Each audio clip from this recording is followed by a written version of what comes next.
हाँ जी, good morning, good morning. Ram Ram. जय हिंद, जय भारत, वंदे मातरम, भारत माता की जय। कैसे हो वर्दीधारियों, भविष्य के होने वाले वर्दीधारियों।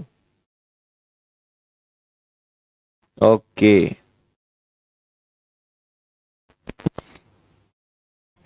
चलिए। टेंशनवा हो रहा है। किस बात का टेंशनवा हो रहा है? अब मुलाकात होगी वर्दी मिलने के बाद। बिल्कुल बिल्कुल। उस दिन का तो इंतजार रहेगा। छोड़ के मत जाइए। अरे भाई, हम दुनिया छोड़ के थोड़ी जा रहे हैं। आपसे तो रोज रात को 9 बजे मिलेंगे ना। और आपके बीच बीच में कुछ और सेशन ऐप पर भी रखेंगे, कुछ टॉक सेशन रखेंगे। तो आपको कहीं छोड़ के नहीं जा रहा है, आप मत छोड़ के चले जाना। इनकलाब जिंदाबाद। अच्छा। अच्छा, क्या बात है। ओके जी, बहुत बहुत धन्यवाद जो आपको विनर्स इंस्टीट्यूट हम सबका पढ़ाने का तरीका, सारी चीजें पसंद आई, इसके लिए हम आपके आभारी हैं। अगला बैच कब आएगा कांस्टेबल का पता नहीं, अभी तो कोई प्लान नहीं है। अभी आप लोग का तो एग्जाम हो, सिलेक्शन तो हो जाए फिर देखेंगे। हाँ। आखिरी बार नहीं, देखो अगले संडे हम लोग फिर मिलेंगे। है ना, रोज रात को 9 बजे तो अपनी मुलाकात हो ही रही है। एग्जाम तक रहेगी, तो देखो आपके लिए हमने एक वो प्लान बना दिया कि आपका रिवीजन होता रहे, साथ भी ना छूटे, रोज मुलाकात भी हो जाए। इसके अलावा आपके साथ टॉक सेशन रखेंगे। तो अगले संडे एक टॉक सेशन रखेंगे। एग्जाम के एडमिट कार्ड हो जाएंगे तब एक बार मैं लाइव आऊंगा। एग्जाम के एक दिन पहले मैं आपसे लाइव ऐप पर बातें करूंगा। तो ये 2-3 सेशन अपने ऐप पर रहेंगे। है ना। बस आपको जब हम कहें कि ऐप पर आना है सबको, उस दिन सब लोग आ जाना। है ना, तो हम साथ नहीं छोड़ रहे हैं। कोर्स खत्म कर रहे हैं, साथ तो छूट ही नहीं सकता। साथ तो आप लोग छोड़ोगे तो है, हम तो साथ नहीं छोड़ते कभी। हम तो अपने विद्यार्थी को, अपने बच्चों को उनके मंजिल तक पहुंचाते हैं। ठीक है। ओके। चलिए, बिल्कुल बिल्कुल बिल्कुल। Thank you ji, thank you thank you. MPSI की बुक लॉन्च कीजिए, कर रहे हैं, आएगी वो बुक भी जल्दी। उसके पहले मैथ्स की बुक आएगी हमारी। अच्छा, फर्स्ट डे लाइव है, अच्छा। यूट्यूब पे तो लाइव रहेंगे ही ना। यूट्यूब पे तो रोज रात को 9 बजे आपको लाइव आना है, मैं तो रोज आऊंगा। मैंने एक बार अगर बोल दिया तो हम तो आएंगे ही।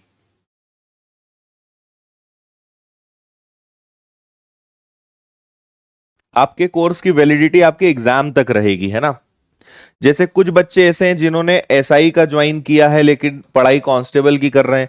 तो एसआई का बैच ज्वाइन किया है तो आपकी वैलिडिटी एसआई के एग्जाम तक रहेगी, जब भी वैकेंसी आएगी। कांस्टेबल का आपने करा है तो कांस्टेबल की जो वैलिडिटी है वो लास्ट दिन तक रहेगी। मतलब जब तक आपका पेपर नहीं हो जाता है, मान लीजिए डेट आगे बढ़ गई, आखिरी दिन तक, जो आखिरी शिफ्ट रहेगी तब तक आपके पास सब कुछ रहेगा। और उसके बाद फिर आप करोगे भी क्या उसका।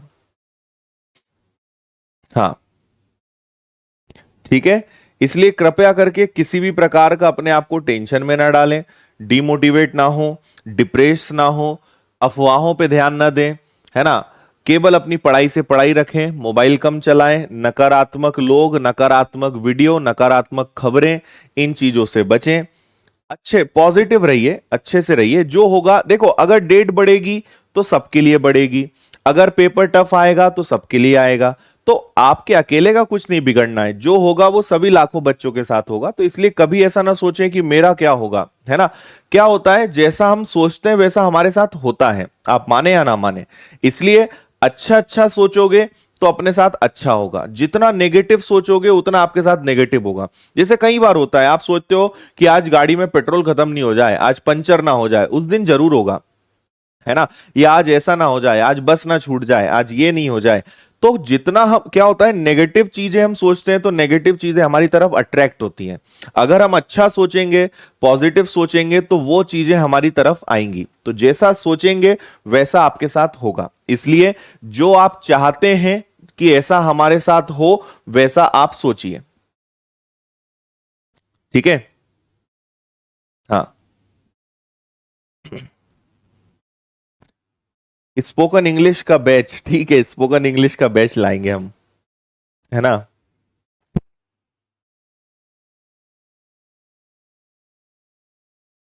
अच्छा प्रियंका,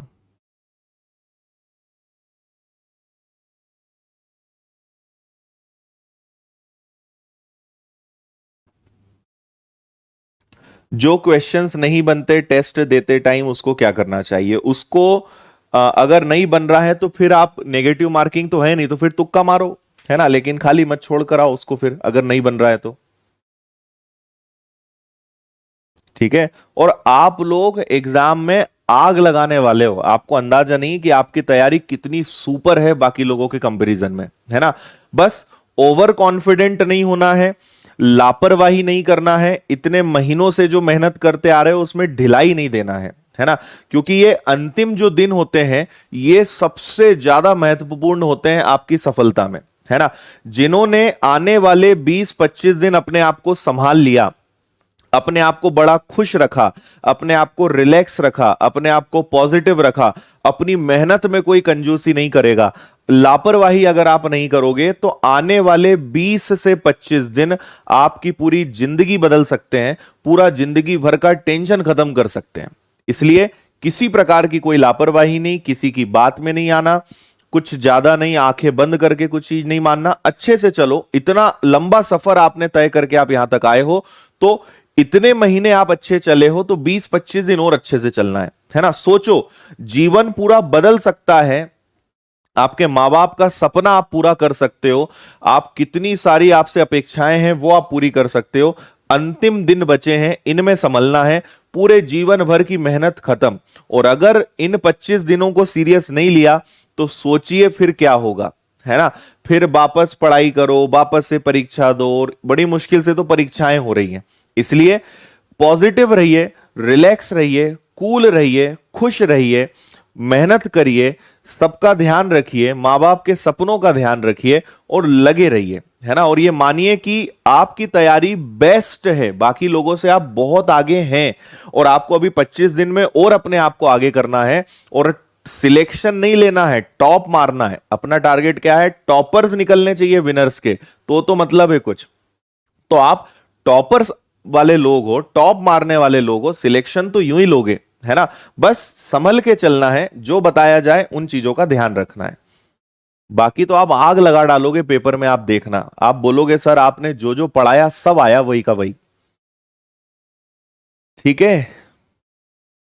हाँ, देखो वैकेंसी तो भाई 50,000 भी निकले तब भी लोग कम ही बोलते हैं, तो मैं ये नहीं मानता हूं। आपको एक वैकेंसी चाहिए, 4,000 पोस्ट है, एक पोस्ट चाहिए, आप वो ले लो, आप मत सोचो कितनी है। हाँ जी। हम्म। और पेपर देने तक आपको एक चीज हमेशा लगेगी कि मुझसे कुछ बन नहीं रहा है, मुझसे बनेगा कि नहीं बनेगा। लेकिन जैसे ही, जैसे जीएस में आपने इतना पढ़ा पर याद नहीं आता, करंट अफेयर्स में इतना पढ़ा याद नहीं आता, लेकिन जैसे ही आप पेपर में जब जाओगे ना, तो आप विश्वास करिए, एक शक्ति आपके साथ हमेशा रहती है, और आपको सब याद आएगा, सब बनेगा। बस प्रैक्टिस ढंग से करना। अगर आपने प्रैक्टिस को सीरियस नहीं लिया, आपने रिवीजन नहीं करा, आपने जिन टॉपिक्स को आपको दिक्कत जा रही है उनको अच्छे से आपने नहीं करा, रोज नियम से 1 या 2 पेपर्स नहीं हल करे, तो आपका पेपर बिगड़ने के चांस बहुत ज्यादा हैं। नियम से रोज पेपर लगाइए, पेपर लगाना आपके लिए अति महत्वपूर्ण है, बहुत ज्यादा इंपॉर्टेंट है पेपर्स हल करना। आप पुराने मॉडल पेपर्स लगाओ, ऑनलाइन टेस्ट पेपर्स लगाओ, प्रीवियस पेपर्स लगाओ, कुछ भी लगाओ, कम से कम एक पेपर तो रोज लगाना ही है, और ठीक उसी प्रकार लगाना है जैसे परीक्षा में हम देते हैं, है ना। कोना पकड़ो, 1-2 घंटे के लिए अपने आप को लॉक करो, और जैसे मान के चलो कि एकदम पेपर में बैठे हो और तुम पेपर में रियल एग्जाम दे रहे हो, वैसा मान के पेपर दो। और आप विश्वास करिए, ये चीज बहुत ही गजब सिद्ध होगी आपके परीक्षा में। ठीक है, इसलिए एक पेपर, कम से कम 2 पेपर लगाओ तो सोने पे सुहागा, है ना। कल से आप मैथ से फ्री हो रहे हो, और रिवीजन और प्रैक्टिस उनकी करना है अब जिनमें आपको दिक्कत आ रही है। टेस्ट आपको सिखाएगा कि आपकी कमी कहां है, उन कमियों को दूर करना है। यही अंतिम 25 दिनों की बेस्ट रणनीति होती है। टाइम मैनेजमेंट सीखिए, हर सब्जेक्ट का टाइम पहले से डिसाइड करके रखिए, टाइमर अपने पास रखिए, सब बातें मैं बता चुका हूं। अब आप अगर बार बार सोचो कि इस बार सर कुछ और रणनीति बना दे, भाई किसी भी चीज का जो तरीका है वो मैं आपको बता चुका हूं। अब आप उसको कितनी ईमानदारी से मान रहे हो वो आपके ऊपर है। जैसे मैं कई चीजें बोलता हूं पर आप सोचते हो नहीं सर हमें लगता है कि ऐसा करेंगे तो और अच्छा, तो ये एक्सपेरिमेंट करने का समय नहीं है। या तो आप मेरे अनुभव को मान लो, या खुद जब ठोकरे खा के खुद के अनुभव निकालोगे तब आप बातें वही बताओगे जो मैं आपको आज बता रहा हूं, है ना। तो ये एक्सपेरिमेंट का समय नहीं है, अपना दिमाग लगाने का समय नहीं है। हमारे अंदर अगर इतना दिमाग होता तो हम अब तक सिलेक्शन ले चुके होते। आपने कोई हजारों परीक्षाएं नहीं दी हैं, आपने बहुत सारे सिलेक्शंस नहीं लिए हैं, तो मैं आपको अपना अनुभव बता रहा हूं। आप अगर ईमानदारी से मेरी बातें मानेंगे तो आपको रिजल्ट भी मिलेगा, आपको इंप्रूवमेंट भी दिखेगा। और मैं पहले दिन से कई चीजें बताते आता हूं, लेकिन हम क्या करते हैं, अपना दिमाग जरूर लगाते हैं। हम सोचते नहीं सर ने ऐसा बोला है पर ऐसा थोड़ी होगा, ऐसा करने से ऐसा होगा, हमें किसी ने ऐसा बताया, हमने यूट्यूब पे किसी का वीडियो देखा, हमको किसी ने ऐसी सलाह दी, मेरे दोस्त तो बोलता है ऐसा करो। अरे भाई उनको देखो तो कि जितने लोगों की सुन रहे हो उन्होंने जीवन में कुछ किया भी है। तो हम ऐसे लोगों पे ज्यादा भरोसा करते हैं जो बातें बहुत अच्छी करता है ना। इसलिए बातों पे नहीं, हमें रिजल्ट पे फोकस करना है, एक्सपेरिमेंट नहीं करना है, अपने सिलेक्शन के साथ छेड़छाड़ नहीं करनी है। जो आपको कहा जाता है उसको ईमानदारी से मानिए, है ना। अपना दिमाग लगाओगे, अपनी मिक्सिंग करोगे, अपना गणित लगाओगे कि नहीं मैं तो सर ऐसा करूंगा तो मुझे लगता है ज्यादा इंप्रूवमेंट होगा, तो वो भी आपको परीक्षा में सब समझ में आ जाएगा, है ना। परीक्षा से निकलो तो पछतावा नहीं होना चाहिए। परीक्षा देकर निकलो तो यह नहीं लगना चाहिए कि काश थोड़ी सी मेहनत और कर लेते। काश शब्द अगर रह गया, मलाल रह गया, मतलब लानत है फिर तो अपनी मेहनत पे। इसलिए कोई भी कसर मत छोड़ो, किसी प्रकार की कसर मत छोड़ो, सब कुछ कर डालो। हाँ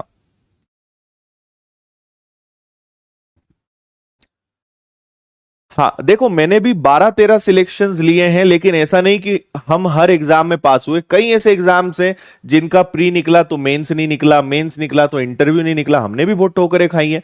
12-13 सिलेक्शंस लिए, लेकिन उसके अलावा कई सारे ऐसे एग्जाम्स हैं जिनके प्री मेंस इंटरव्यू तक हम गए।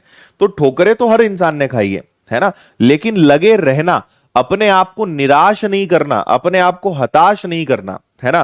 भाई एक पेपर, अगर मैंने अपने जीवन का पहला पेपर अगर नहीं निकाला और अगर मैं उससे ही ये मान लेता कि यार मेरा तो कुछ होगा ही नहीं, तो मैं आज 12-13 परीक्षाएं नहीं निकाल पाता। अगर मैं पहली असफलता को सीरियस ले लेता, पहली असफलता को अपने दिमाग पे हावी कर लेता, तो आज मैं 13 सिलेक्शन नहीं ले पाता। तो अपनी हर गलतियों से सीखो, अपनी कमियों को देखो कि क्या कमी रह गई हमारी। हालांकि मेरा पहला सिलेक्शन हुआ था, पहला एग्जाम मेरा निकला था जो एसबीआई क्लर्क का था, जो आज से 10-12 साल पुरानी बात है। लेकिन हर इंसान केवल हमेशा सफल नहीं होता है, असफलताएं बहुत आती रास्ते में, और असफलताएं आनी ही चाहिए, वो आपको गजब की शिक्षा देके जाती है। लेकिन आपके साथ इतना सारा अनुभव है, आपको इतना सारा गाइड किया है, उसका फायदा उठाओ, खुद ठोकर खा के मत सीखो। हाँ ठीक है जी।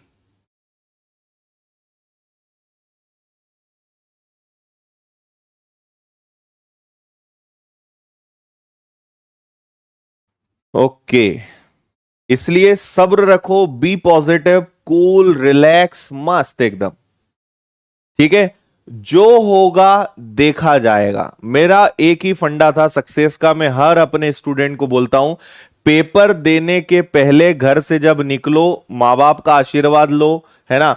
सबको याद कर लो, सबका आशीर्वाद आपके साथ है। माँ बाप की दुआएं, दुनिया में कोई ताकत नहीं है जितनी ताकत आपके माँ बाप की दुआ में होती है, उनके आशीर्वाद में होती है। अपने माँ बाप को अगर आप दुखी कर रहे हो, उन्हें अगर आप उनका आशीर्वाद नहीं ले रहे हो, तो आपकी सफलता बहुत कम चांस है। माँ बाप को खुश रखो, उनको कभी निराश मत करो, उनका भरपूर आशीर्वाद लो। उनकी जो दुआ होती है ना, वो अच्छी अच्छी कठिन से कठिन चीज को आपके सामने जो है नतमस्तक कर दे, इतनी ताकत होती है माँ बाप की दुआ और आशीर्वाद में।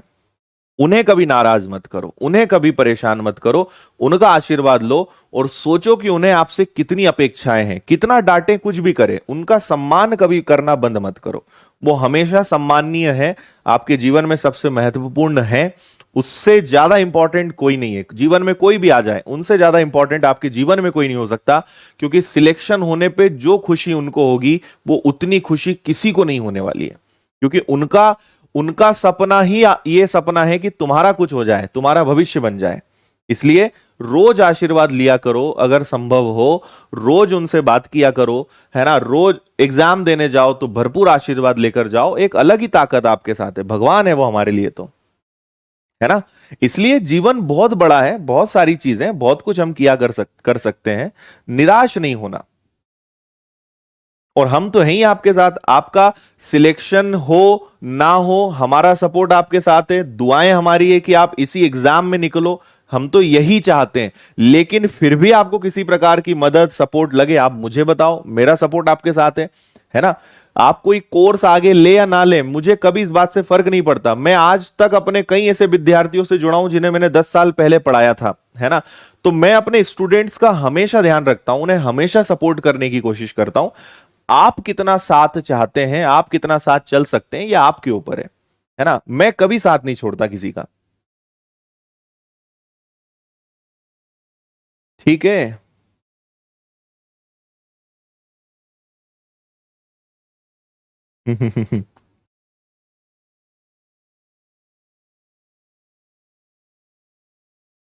हाँ जी, देखो हमारे एक स्टूडेंट विनोद ने बहुत शानदार लाइन लिखी है, मैं क्यों डरूं कि जिंदगी में क्या होगा, क्यों सोचूं कि अच्छा बुरा क्या होगा, आगे बढ़ता रहूंगा अपनी मंजिल की ओर, मिल गई तो ठीक वरना तजुर्बा होगा। क्या बात है, ठीक है। चलिए, तो अब हाँ नहीं रुलाना नहीं चाहते आपको, अब शुरू करते हैं, बाकी फिर बातें आपको और समझा देंगे। ठान लिया तो ठान लिया, वेरी गुड।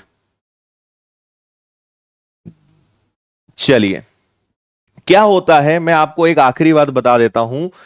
जब तक इंसान की जिंदगी है तब तक समस्याएं चलती रहेंगी। दो प्रकार के लोग होते हैं, आपको एकदम कटु सत्य बता रहा हूं जीवन का, आपको आज शायद ना समझ में आए, आज आपको मजाक लगे, लेकिन किसी ना किसी एक दिन आप इस बात को समझेंगे कि जीवन का सत्य तो यही है। जीवन का सत्य है परेशानी। जब तक जीवन है, जब तक इंसान है, तब तक परेशानियां चलती रहेंगी। उतार चढ़ाव ही जीवन का हिस्सा है। अगर आप सोचें कि मेरे जीवन में कोई टेंशन ही ना हो, मेरे जीवन में कोई समस्या ही ना हो, तो ऐसा हो ही नहीं सकता, है ना। जिसके पास पैसा नहीं है वो भी परेशान है, जिसके पास अथाह पैसा है, भरा पड़ा है, वो भी परेशान है ना। अगर आप किसी को भी देख लीजिए, हर व्यक्ति के पास अपनी समस्या है, लेकिन अपने चेहरे की मुस्कुराहट कभी खत्म नहीं होनी चाहिए, है ना। हर समस्या का सामना करो मुस्कुराकर, टेंशन लेने से कुछ नहीं होता। आपके जीवन में आपकी अपनी समस्याएं हैं, मेरे जीवन में अपनी अलग समस्याएं हैं। दुनिया में जो अमीर अमीर लोग हैं, जो पूरे दुनिया पे राज कर रहे हैं, परेशान तो वो भी हैं, उनकी अपनी अलग समस्याएं हैं। तो समस्या हर इंसान के पास है ना। कभी उतार आएगा तो कभी चढ़ाव आएगा, उतार चढ़ाव जीवन का सत्य है। इसलिए समस्या के बिना कोई जीवन नहीं है ना। इसलिए हमें फेस करना है, हमें इन चीजों का सामना करना है। आप अगर सोचो कि मेरे जीवन में समस्या ही ना आए, ऐसा हो ही नहीं सकता, है ना। हर व्यक्ति परेशान है, हर व्यक्ति के जीवन में समस्या है। लेकिन जो मैं बोल रहा था कि दो प्रकार के लोग होते हैं, एक उसका सामना करते हैं और एक हमेशा रोते रहते हैं, मेरे साथ ही ऐसा क्यों होता है, मेरे पास ये क्यों नहीं है, मैंने ऐसा क्यों नहीं किया, भगवान ने मुझे क्यों नहीं दिया। एक होता है रोते रहना। भाई जो है वो है, आप जहां पैदा हुए, जिस परिवार में हुए, जिस गांव में हुए, जिस देश में हुए, उसका कुछ नहीं हो सकता। अब यह सोचो कि आप अपना आने वाला जीवन कैसे बदल सकते हो, कितनी मेहनत आप करने को तैयार हो, कितना आप अपने आप को दे सकते हो, कितना जुनून आपके अंदर है कि आप अपने आने वाले जीवन को बदल डालें। ऊपर वाले ने जो परिस्थिति, सबके साथ कोई ना कोई परिस्थितियां हैं, है ना। परिस्थितियों से कैसे निकलते हो और इस सूखे पतझड़ मौसम को आप कैसे हरे भरे में बदलते हो, यह आपकी मेहनत बताएगी। इसलिए जो है उसको एक्सेप्ट करो, कभी किसी चीज को ब्लेम मत करो कि मेरे साथ ही ऐसा क्यों, है ना, कुछ नहीं है भाई इन चीजों में। आपके साथ जो है आप उसको भी बोलते हैं ना कि अगर कोई आपकी तरफ पत्थर मारे तो पत्थर इकट्ठा करके हम क्या घर बना लेते हैं, घर बना ले। तो जितना लोग पत्थर मारे उतना अच्छा हमारी दीवार खड़ी होती जाएगी। तो इसलिए एटीट्यूड जीवन में बहुत इंपॉर्टेंट है। सामना करने की आदत बनाइए, हमेशा परिस्थितियों का सामना करिए, भागिए मत कभी। भागने से हजारों गुना आसान होता है सामना करना। ठीक है, सामना करेंगे आपको लगेगा यार कोई दम नहीं था, हम बेवजह डर रहे थे। मैथ्स से बेवजह डरते थे, आपने पढ़ा तो आपको लगा यार इसको सीखा जा सकता है। मैथ्स में कोई चैप्टर अभी भी आपको डराता है, आप उसको एक दिन अच्छे से दीजिए, आपको लगेगा यार इसमें कोई दम नहीं था। तो हर चीज का जीवन में सॉल्यूशन है, बशर्ते हमारा एटीट्यूड ऐसा होना चाहिए कि हम उसका हल निकालें बजाय उससे भागने के। ठीक है, इसलिए जिंदगी के मजे लीजिए। चलिए बहुत बढ़िया, 4,000 में एक सीट मेरी पक्की, यस। चलो अब शुरू करते हैं, फिर और बातें करेंगे आखिरी में अगर समय बचेगा तो। इतना समझाने पे कुछ लोग को तकलीफ भी हो रही कि सर आप तो पढ़ाओ, ये सब तो हमें पता है। तो भाई पढ़ा देते हैं यार, आपको हमें नहीं पता था आप इतने समझदार हैं। चलो ये वाला सवाल मैंने आपको शायद संडे वाली क्लास में कराया था या नहीं कराया था मुझे पता नहीं। तो चलो देखते हैं, शुरू करते हैं। अब सब लोग मस्त पढ़ाई करें, फिर आखिरी में और बातें करते हैं, थोड़ा सा और इमोशनल कर देंगे आपको, जाते जाते रुला डालेंगे, बस खुश। देखो हमारे एक स्टूडेंट हैं, ये बता रहे हैं सर जब मैंने पहला टेस्ट लगाया था तब 30 नंबर आते थे, आज 80 प्लस नंबर्स आ रहे हैं, है ना। तो ये तो बिल्कुल सत्य है, शुरू में तो आता ही है नंबर कम, धीरे धीरे लगे रहोगे, बेस्ट आप करोगे जीवन में। हम्म, यस।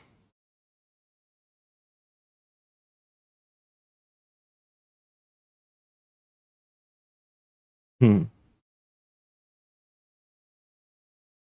चलो आपसे कहा गया है नीचे दिए गए ग्राफ में आगरा के कंपनी की इकाई प्रथम 10 वर्षों में उत्पादन दिखाती, किस वर्ष में उत्पादन औसत के निकट था। यह मैंने आपको पिछले संडे की क्लास में बताया था कि सबसे नीचे वाला उत्पादन 200 है और सबसे ऊपर वाला उत्पादन 600 है। तो 200 और 600 के बीच में, है ना, औसत निकालना है। तो 800, 800 का आधा 400, तो जो 400 के करीब होगा वो अपना आंसर होगा। तो 400 के करीब कौन सा है, पांचवा साल है, पांचवा पंचम आपका ऑप्शन होगा, फिफ्थ ईयर, ये आंसर होगा आपका।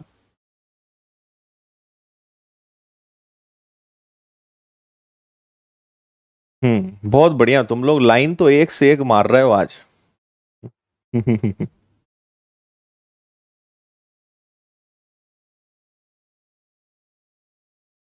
चलो जिनके कम नंबर आ रहे हैं घबराएं नहीं, चलने दें, आप जो चल रहा है अपनी प्रैक्टिस चलने दें, टेस्ट लगाइए नियम से। चलिए इसको देखिए, आप इसको देखिए, मैं गायब होता हूं और इसमें कुछ चीजें बताता हूं, अब टाइम वेस्ट नहीं करते, फटाफट आगे बढ़ते हैं। देखिए इसको अच्छे से।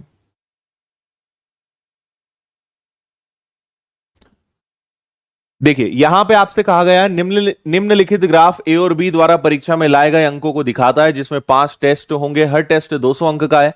ग्राफ में जानकारी के आधार पर सवाल का जवाब दें, है ना। टेस्ट 1 है और एक विद्यार्थी है ए, एक विद्यार्थी है बी।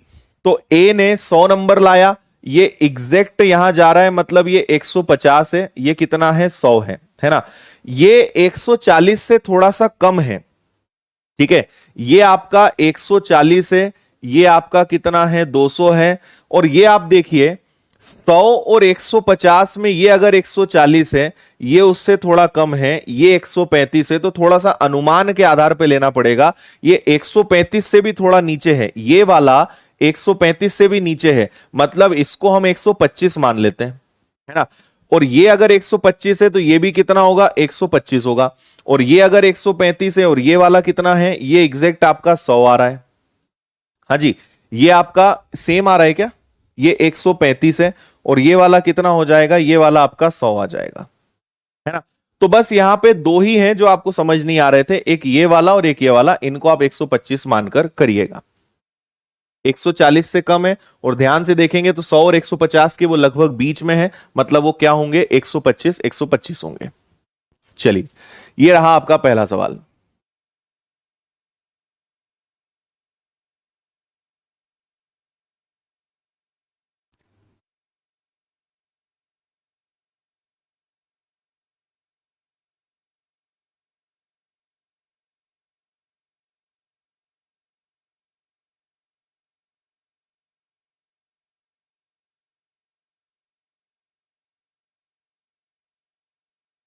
हाँ, वंदना, जिसने आपको हमेशा सपोर्ट किया हो, फिर आप उसका आशीर्वाद लीजिए, जो आपके साथ हमेशा रहा हो।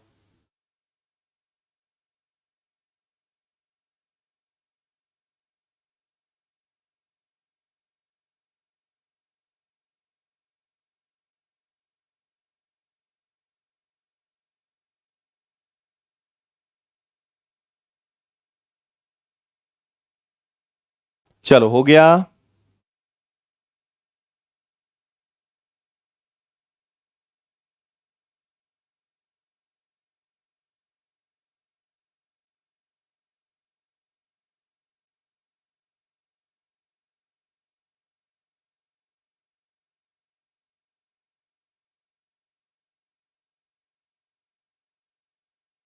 हम्म आपसे कहा है ए द्वारा सभी परीक्षाओं में लाए गए औसत, तो ए का ये आ गया आपका 100, ये हमने कितना माना था, 125। फिर ये कितना था, ये आपका 200 था। फिर ये कितना था, ये एग्जैक्ट 100 है। और क्या है, और एक ये है, जो नहीं, ये भी शायद, एक मिनट, ये नीचे है यार, ये एकदम 135 नहीं है, 135 से नीचे है। 135 से नीचे मतलब ये भी 125 माना जाएगा, है ना, ये 125 माना जाएगा। एक काम करें, इसमें थोड़ा सा, ये आपके साथ परीक्षा में भी होगा, है ना, मतलब वो कुछ ऐसा आपको बना के देंगे कि आप कंफ्यूज हो जाओगे। ये लाइन देखो, 140 से ये नीचे है, तो ये नीचे, और ये दोनों लाइन और नीचे है ना, ये नीचे है, तो ये तीनों 125 है, मतलब हमने सही माना है। ठीक है, तो लास्ट वाला कितना है, लास्ट वाला आपका 125 है। अब जोड़ के देखिए जरा क्या आ रहा है। ठीक है, एक दो तीन चार और दो छह, 650, और टोटल 650 है। मैं लिख देता हूं, ये 100 है, ये आपका कितना है, ये आपका 125 है, ये आपका 200 है, ये आपका 100 है, और ये वाला भी 125 है ना। 650 में 5 का भाग देंगे, औसत कितना आएगा, औसत 130 आएगा। ये आपका आंसर है बी वाला।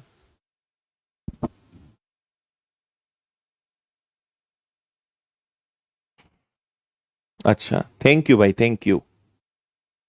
आया क्या समझ में आपको?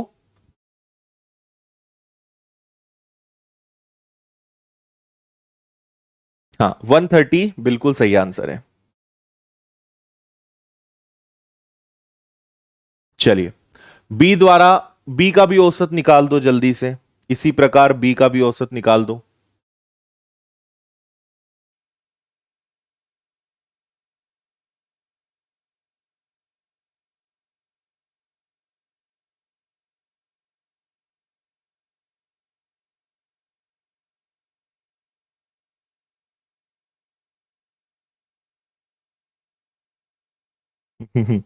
गायब होने की शक्ति का राज क्या है, बता देंगे, बता देंगे।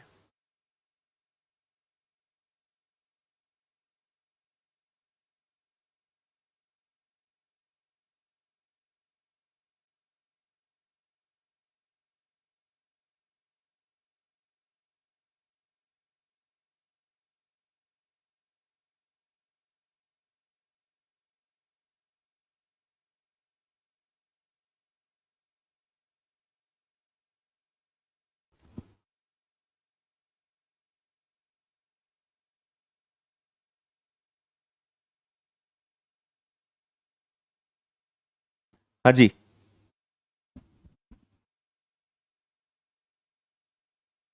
इसका आंसर भी शायद 130 ही आ रहा होगा आपका। देखो, ये कितना है, ये आपका 150 है, ये 150 हो गया।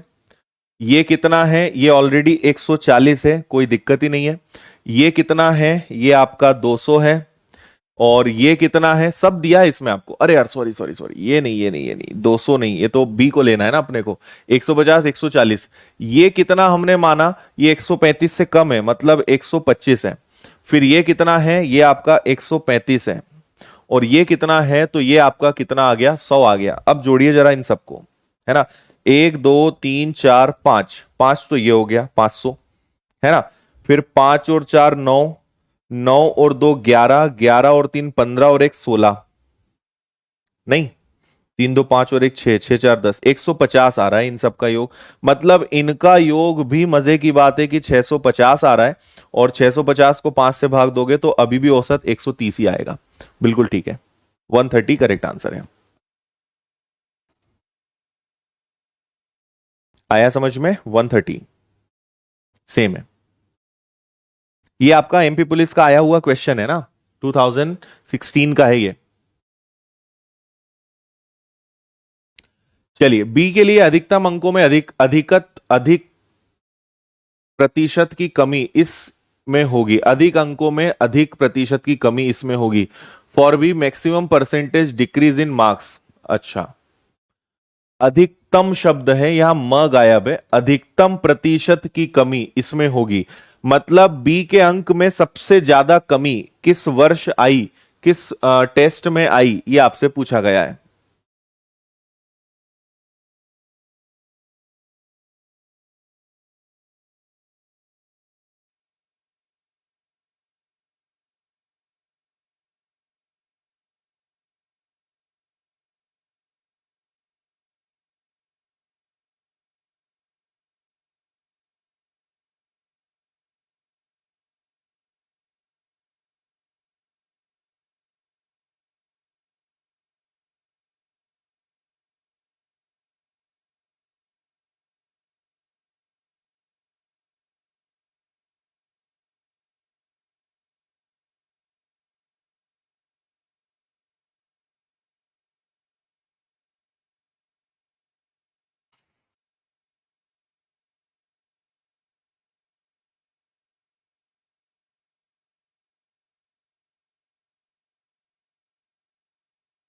हाँ जी।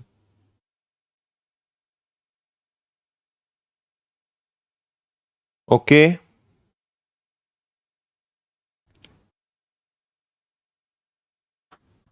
देखो, यहां बहुत ज्यादा डिफरेंस नहीं है, यहां 150 से 140 कम अंतर है। 140 यहां तो इंक्रीमेंट हुआ है, हमें तो गिरावट देखनी है। 200 से 135, अरे यार फिर वापस ए का देख रहे हैं हम। 140 हो गया, ये आपका कितना आ गया, 125। फिर ये इंक्रीमेंट हुआ, ये डिक्रीज हुआ। सबसे ज्यादा गिरावट आप देखिए, सीधा 135 से धड़ाम से ये 100 पर आ गया। मतलब सबसे ज्यादा गिरावट किस में है, टेस्ट 5 में है। हाँ, बी के लिए सबसे ज्यादा गिरावट जो आई है, गिरावट देखनी हमें भाई। 150 से 140 ठीक है, 140 से 125 भी ठीक है, ये तो बड़ा। सबसे ज्यादा एकदम ग्राफ गिरा है 135 से 100 पर, टेस्ट 5 में। यह आंसर है आपका, ये लीजिए।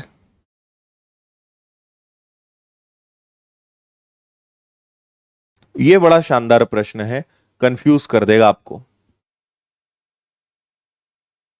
विनर्स का कप चाहिए सिलेक्शन के बाद? जरूर, विनर्स का कप और बहुत सारे गिफ्ट देंगे, आप सिलेक्शन लेकर आओ तो गिफ्ट गारंटेड है।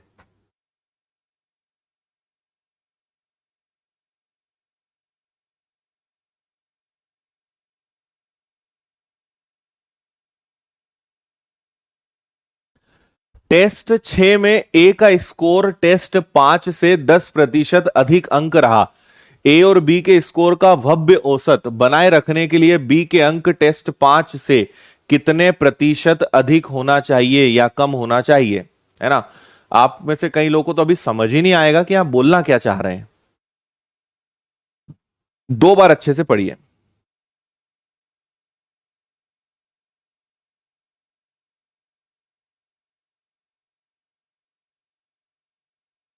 टेस्ट 6 तो है ही नहीं, हाँ वेरी गुड।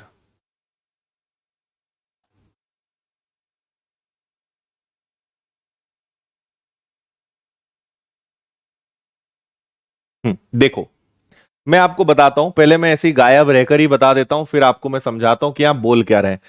टेस्ट 6, तो आप बोलोगे सर टेस्ट 5 है, मतलब वो एक इसके आगे एक और टेस्ट ले रहे हैं कि टेस्ट 6। मानो एक और टेस्ट हुआ टेस्ट 6, उसमें ए के जो अंक हैं वो 5 से 10% ज्यादा हैं। टेस्ट 5 में ए ने कितने अंक लाया? टेस्ट 5 में ए ने 125 अंक लाया, है ना। तो टेस्ट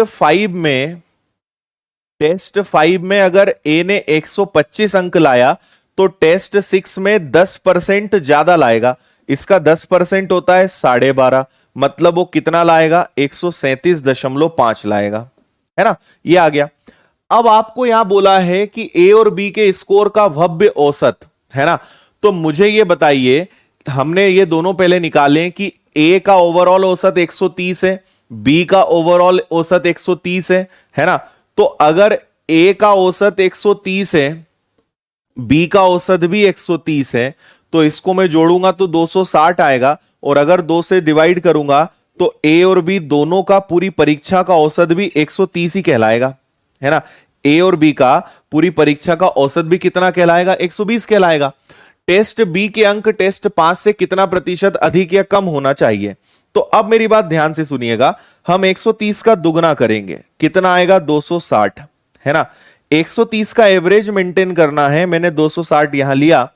260 में से 137.5 हम घटाएंगे, ठीक है। 10 में से 5 गया तो 5 आ गया, फिर यहां 9 में से 7 गया तो आपका 2 बचा, यहां 5 में से 3 गया तो फिर 2 बचा, और यहां आपका 1 बचेगा।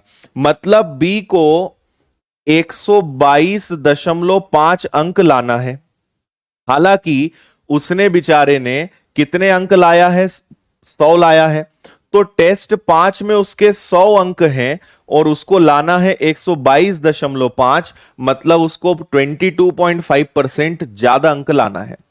कई लोग के ऊपर से गया होगा, एक बार आप प्रश्न पढ़िए, मैंने जो सॉल्यूशन लिखा वो पढ़िए, फिर मैं सामने आके आपको सिखाता हूं। जल्दी से देखिए इसको एक बार।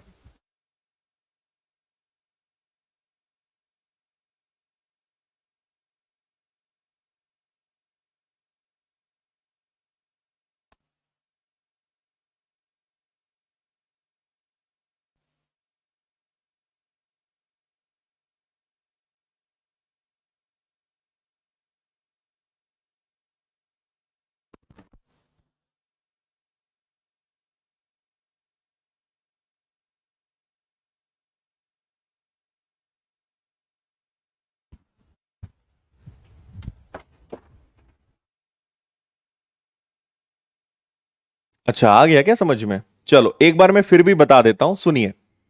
हमें क्या करना है कि छठवें टेस्ट में भी एवरेज मेंटेन रखना है। पूरे पांचों टेस्ट में ए का एवरेज भी 130 रहा, बी का एवरेज भी 130 रहा, मतलब 260 उनका एवरेज रहा, सॉरी 260 टोटल रहा। 260 में अगर 2 का भाग दिया तो ए और बी का एवरेज कितना आ गया? 160 आ गया, सॉरी 130 आ गया। तो हमें पांचवें के बाद जो छठवां टेस्ट होगा उसमें भी एवरेज 130 रखना है। 130 का दुगना करोगे तो 260 आएगा, मतलब छठवें टेस्ट में ए और बी दोनों के अंक 260 आने चाहिए। 260 में से ए हमारे भाई साहब ऑलरेडी 137.5 ला चुके हैं, तो 260 में से गया, तो अब आपको यहां पे बी को कितने लाना है? 122.5। वो ऑलरेडी पांचवें टेस्ट में 100 लाया है, तो उसको अगर 122.5 लाना है, मतलब 22.5% उसको ज्यादा लाना पड़ेगा। ये वो पूछना चाह रहे हैं।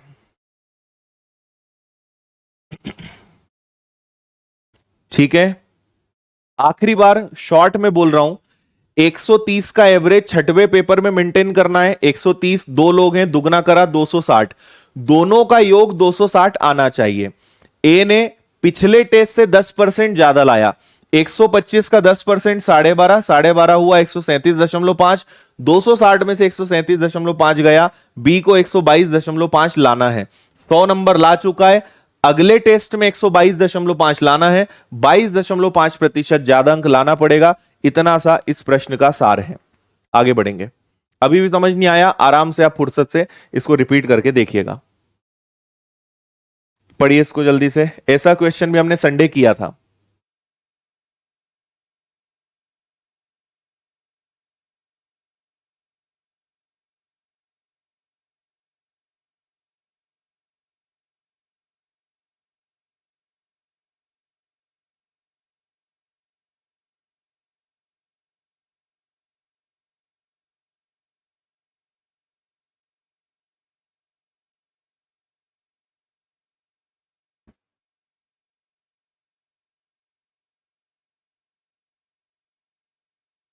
ठीक है,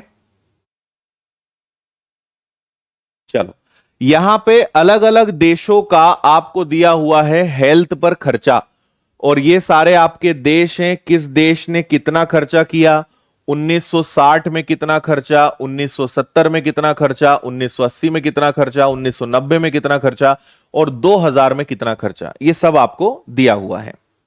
ठीक है, अब इससे जुड़ा हुआ ये प्रश्न रहा, इसको देखिए।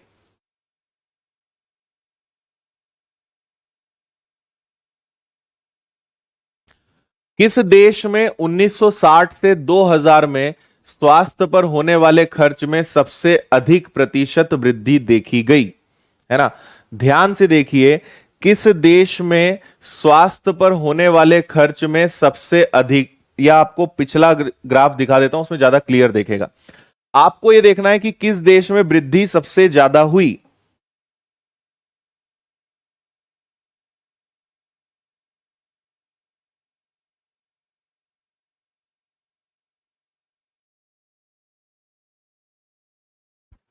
हम्म, ठीक है, ये देखिए, इस चार्ट को आप देखिए, किस देश की वृद्धि सबसे ज्यादा हुई, ध्यान से देखिए यहां पर।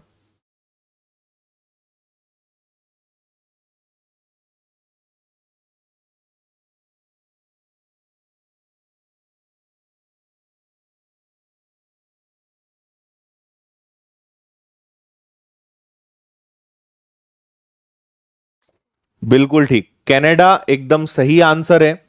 कनाडा में आप देखेंगे सबसे ज्यादा ग्रोथ है, इसमें बस देखना ही है भाई। आप यहां देखिए कि यहां हाईएस्ट, सबसे बड़ा अगर कोई नंबर आपको दिखाई दे रहा है तो वो किसका दिखा रहा है, कनाडा का दिख रहा है ना, सबसे बड़ा। हालांकि ये भी है, लेकिन ये दो सबसे बड़ी संख्याएं हैं, है ना। लेकिन अगर आप इधर देखें तो ये शुरू 221 से हुआ था, जबकि ये 461 से हुआ था। तो ये बहुत कम से शुरू हुआ और सबसे ज्यादा पे गया। तो सबसे ज्यादा ग्रोथ अगर किसी देश ने दिखाई है तो वो कौन सा है, कनाडा है। बिल्कुल करेक्ट। नेक्स्ट,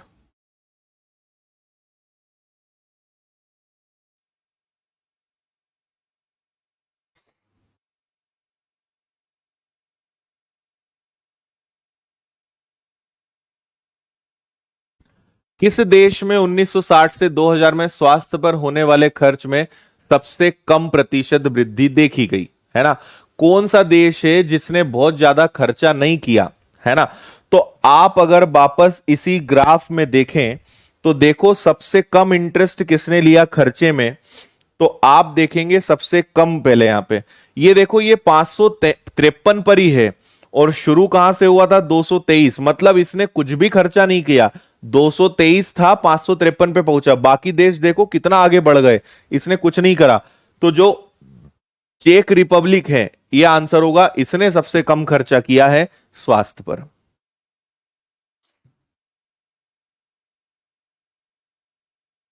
नेक्स्ट,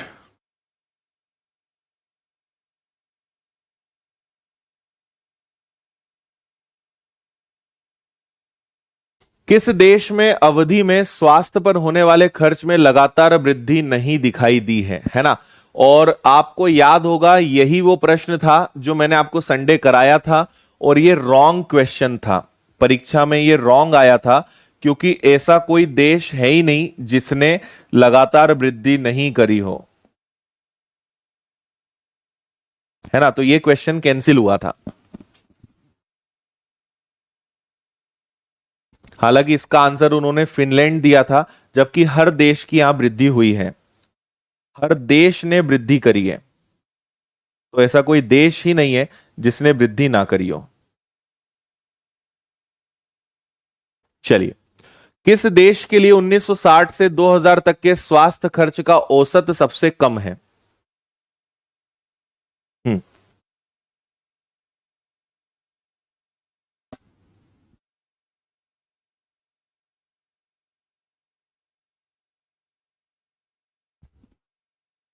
किस देश के लिए 1960 से 2000 के स्वास्थ्य खर्च का औसत सबसे कम है? तो मुझे बताओ आप एक बात, जिस देश ने सबसे कम खर्चा किया होगा उसका औसत भी सबसे कम आएगा। तो ये जो आपके चेक रिपब्लिक जो देश है, जब इसने ही सबसे कम खर्चा किया है तो इसका औसत भी सबसे कम आएगा। औसत मतलब सबको जोड़कर 5 से भाग देना, तो सबसे कम योग तो इसी का आएगा ना, क्योंकि इन्होंने सबसे कम खर्चा किया, तो इनका औसत भी सबसे कम आएगा। तो आंसर अभी भी आपका क्या आएगा? बी आएगा। जब खर्चा ही कम किया है तो औसत भी कम आएगा। अगला, किसका औसत सबसे अधिक है? यह भी आप बता सकते हो आराम से।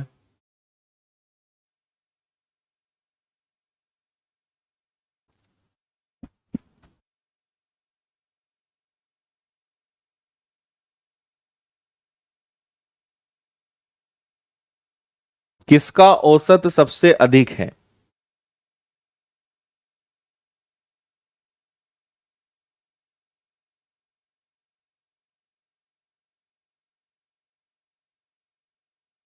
ठीक है, इस बार आप गलती मत करना, कनाडा ऑप्शन में है, लेकिन इस बार करेक्ट आंसर पता है क्या आएगा? करेक्ट आंसर आपका जर्मनी आएगा। जर्मनी हर मामले में कनाडा से आगे है, आप ध्यान से देखिए, है ना। हमने कनाडा ग्रोथ, अगर ग्रोथ की बात करें कि भाई सबसे तेजी से ग्रोथ किसने करी, तो कनाडा आएगा। लेकिन सबसे अधिक खर्चा किसने किया, तो आंसर क्या आएगा पता है? तो आपका आंसर जर्मनी आएगा। क्यों? इसने 221 किया तो इसने 461, ये 400 पे है तो ये 600 पे, ये 700 पे है तो ये 900 पे, ये 1200 पे है तो ये 1300 पे, ये 1729 है, 1729 14 है। हर मामले में जर्मनी आगे है, तो जर्मनी ने सबसे ज्यादा खर्चा किया है पूरे स्वास्थ्य के ऊपर बाकी सभी देशों की तुलना में। ओके है? यस। चलिए, नया प्रश्न।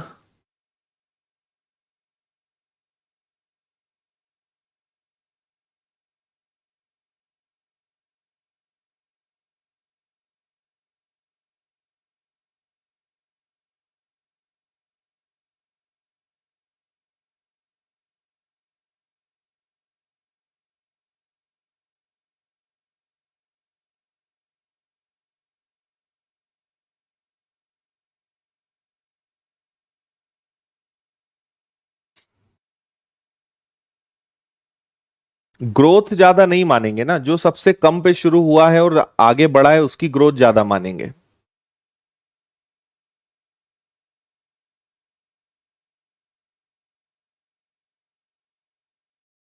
पढ़ लिया आपने इसको?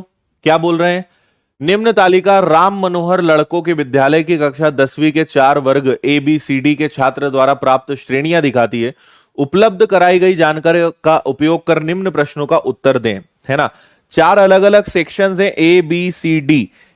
फर्स्ट सेक्शन, इसमें फर्स्ट क्लास जो बच्चे हैं वो 12 हैं, बी में 10 हैं, सी में 8 हैं। ये सबका अलग अलग आपको पूरा श्रेणियां, मतलब उनकी जो ग्रेड्स हैं उसके हिसाब से हमने बच्चों को यहां बांटा है ना। तो यहां टोटल करा हुआ नहीं है, मतलब टोटल करे हुए प्रश्न पूछने की संभावना है। चलिए, इसमें एक शानदार बात बताए क्या है? इसमें इन्होंने प्रश्न पूछे हैं प्रायिकता के। बड़ा ही गजब का प्रश्न है ना। हालांकि आपको इजी लगेगा उसकी चिंता आप ना करें, लेकिन बड़ा शानदार है। ये प्रायिकता पर बेस्ड प्रश्न है। ये आपने डेटा देख लिया, अब आप इसका पहला प्रश्न देखिए, आपको आनंद आ जाएगा। आप भी बोलोगे यार गजब, व्यापम में इतने दिमाग वाले कहां से आ गए।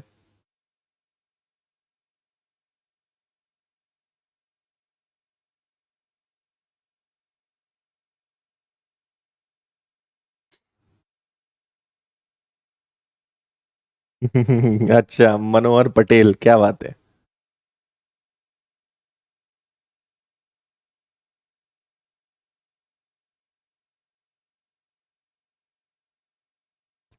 कक्षा 10वीं के एक छात्र को क्रम रहित ढंग से चुना जाए तो क्या संभावना है कि वह वर्ग ए या सी के अंतर्गत आता हो? तो मेरा आप सभी से निवेदन है, कृपया करके इन सबका योग करें, आप जल्दी से सबको जोड़ें, है ना। कि यहां फर्स्ट क्लास में कितने बच्चे हैं, सेकंड में कितने हैं, थर्ड में कितने हैं, इन सबका टोटल करिए आप जल्दी से। दोनों तरफ आपको टोटल करना पड़ेगा, तो करिए जल्दी जल्दी।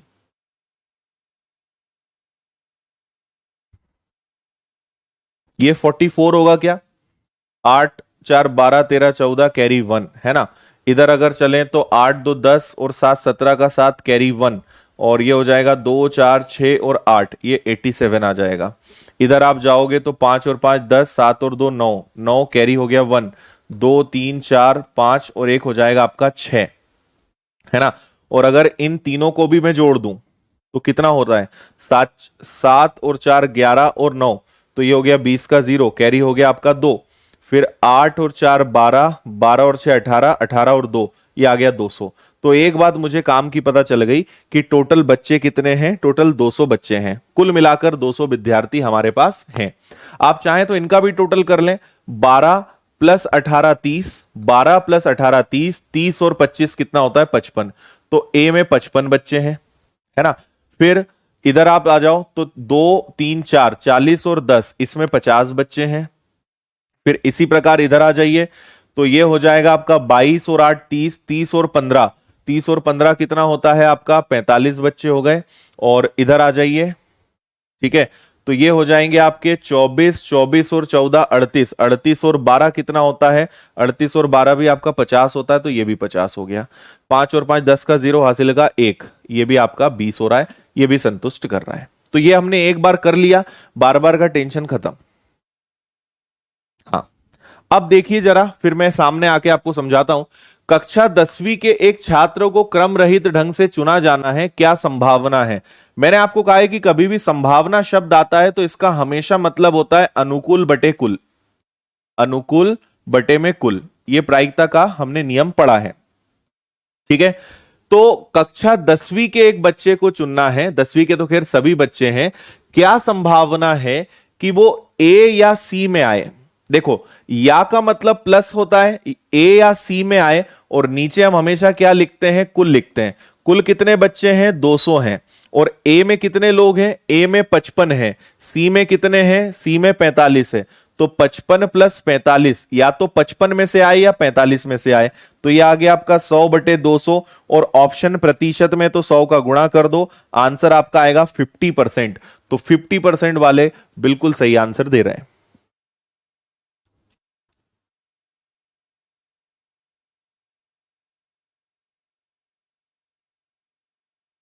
बोलो, आया मजा। आपने सभी प्रकार से बच्चे निकाल लिए कि भाई टोटल बच्चे 200 हैं, ए सेक्शन में 55, बी में 50, सी में ये, डी में ये।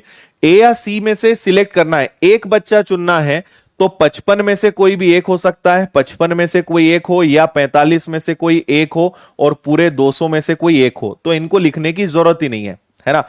या शब्द का मतलब प्लस, तो 100 बच्चे होंगे 200 में से, ऑप्शन परसेंटेज में है तो 100 का गुणा करेंगे, 50% संभावना है कि वो बच्चा ए सेक्शन का होगा या सी सेक्शन का होगा।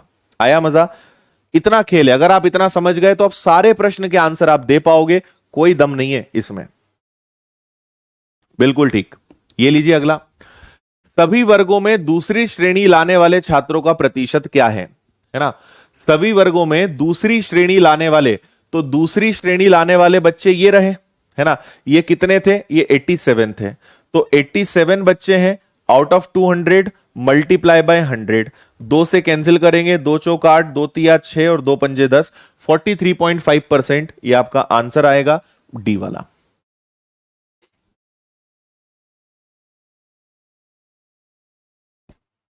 ठीक है, दूसरी श्रेणी में आने वाले बच्चे कुल विद्यार्थियों का कितना प्रतिशत है, तो दूसरी श्रेणी में आने वाले बच्चे जो हैं वो 87 हैं, टोटल बच्चे 200 हैं, कितना परसेंट है, मल्टीप्लाई बाय 100, 43.5। इसको करिए, गर्मा गर्म हलवा है ये, ठंडा भी तो खाया तुम लोगों ने बहुत।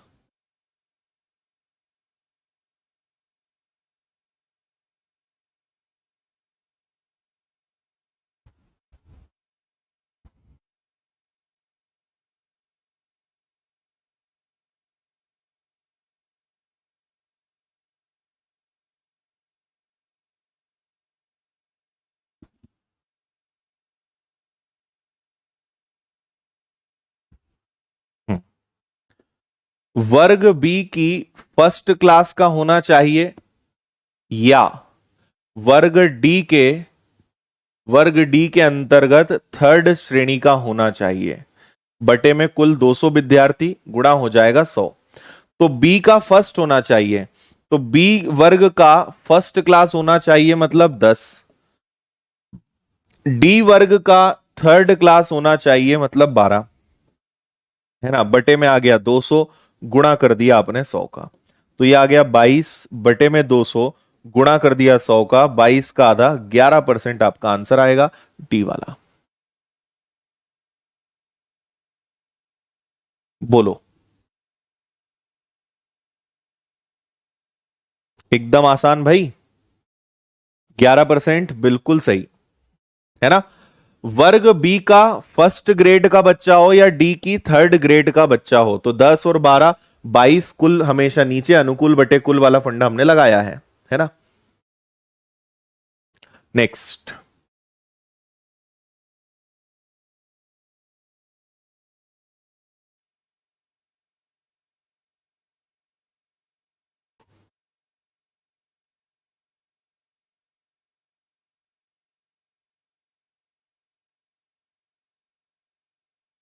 देखो ए या डी का होना चाहिए और सेकंड रैंक का होना चाहिए, बटे में 200 गुणा 100। तो ए का हो या डी का हो, लेकिन हो तो हो सेकंड रैंक का। तो 8 और 4 12 का 2, 2 3 और 1 4, 42 आउट ऑफ 200 मल्टीप्लाई बाय 100, 21% आ रहा है क्या आंसर? सी।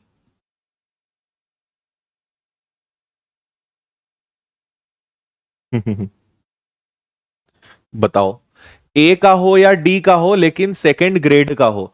तो ए का हो तो 18, डी का हो तो 24, 18 24 हो गया 42, 200 में से कितना परसेंट? ये लो, इसका आंसर भी बता दो हलवे का।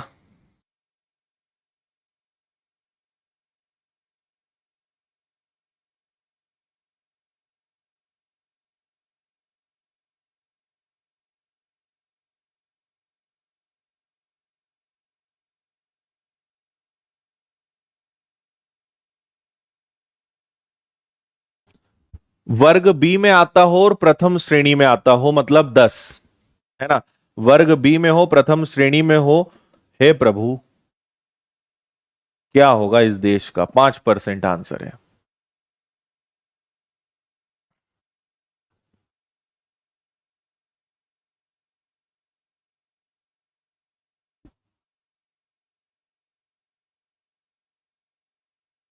चलो, नया ग्राफ, ये आज का सबसे बेस्ट है, मजा नहीं आए तो बोल देना पैसे वापस। बेस्ट ग्राफ है ये आज का।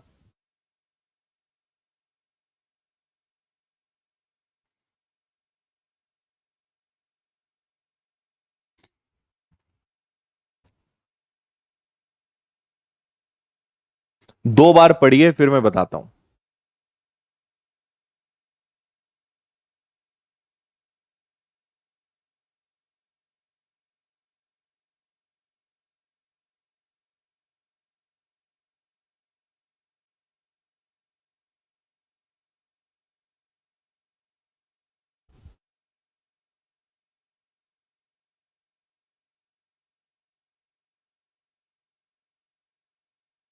ऐसे क्वेश्चन आए तो पूरे नंबर आ जाएं, ये आए हुए तो क्वेश्चन है सब, आपको मैं पेपर की करवा रहा हूं ये।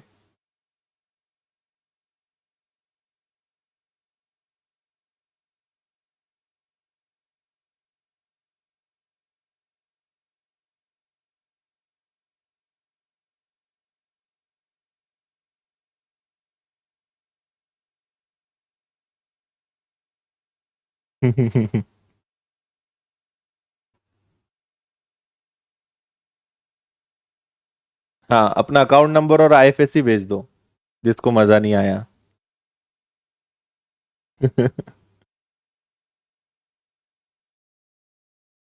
ठीक है भाई। हाँ, भेजो अकाउंट नंबर। अभी जब बताऊंगा ना तब तुम बोलोगे अरे सर ठीक है नहीं भेजते हम अपना अकाउंट नंबर, ये तो शानदार प्रश्न है। मैं आपको बताता हूं, हमारे एक धनीराम है, आगरा के धनीराम लकड़ी के ताजमहल के मॉडलों को खरीदने बेचने का कारोबार करते हैं। ये लकड़ी का ताजमहल बनाते हैं, है ना, छोटा छोटा खिलौने जैसा, और बेचते हैं। हर महीने की शुरुआत में दुकान पर बिक्री के लिए उपलब्ध माल गिनता है, फिर नया माल लाता है, बिक्री हो जाती है बचे हुए माल को। सबसे खास बात, बचा हुआ माल अगले महीने बेचने के लिए रख दिया जाता है। प्रथम 6 महीने की आरंभिक माल खरीद बिक्री बचा माल दिखाता है। कुछ खानों को जानबूझकर खाली छोड़ दिया गया है। हर महीने के अंत में बचा हुआ माल, है ना, अगले महीने बेचने के लिए रख देता है। ये लाइन जो समझ गया उसकी लाइफ जिंगा लाला। ठीक है, अब मैं आपको बताता हूं यहां क्या होगा। हाँ।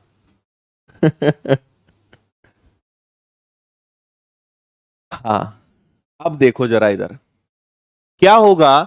जून के महीने में बिक्री क्या थी, मैं आपको पहले थोड़ा सा ग्राफ समझाता हूं, इसको मैं बड़ा करता हूं, थोड़ा सा आप देखना, है ना। पहले हम इस ग्राफ को थोड़ा अच्छे से समझते हैं, अभी आपको मजा आने वाला है। देखो हुआ क्या होगा।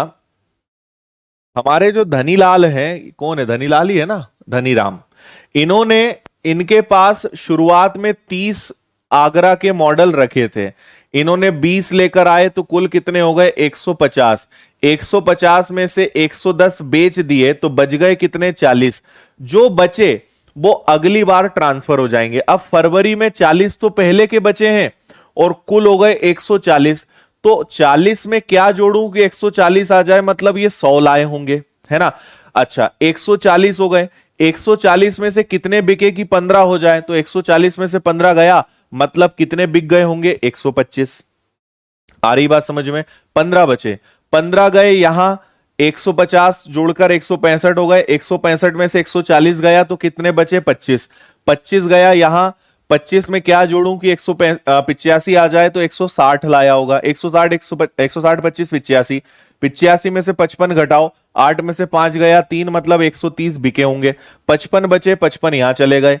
125 और 55, 5 2 7 और 1 8, 180 हो गया। बच गया 60, मतलब 120 आ गया। 60 चला गया यहां, 60 में से 165 गया तो 5 आया। 165 में से 30 गया तो 135 आ गया। ये पूरा चार्ट भर गया हमारा। बताओ।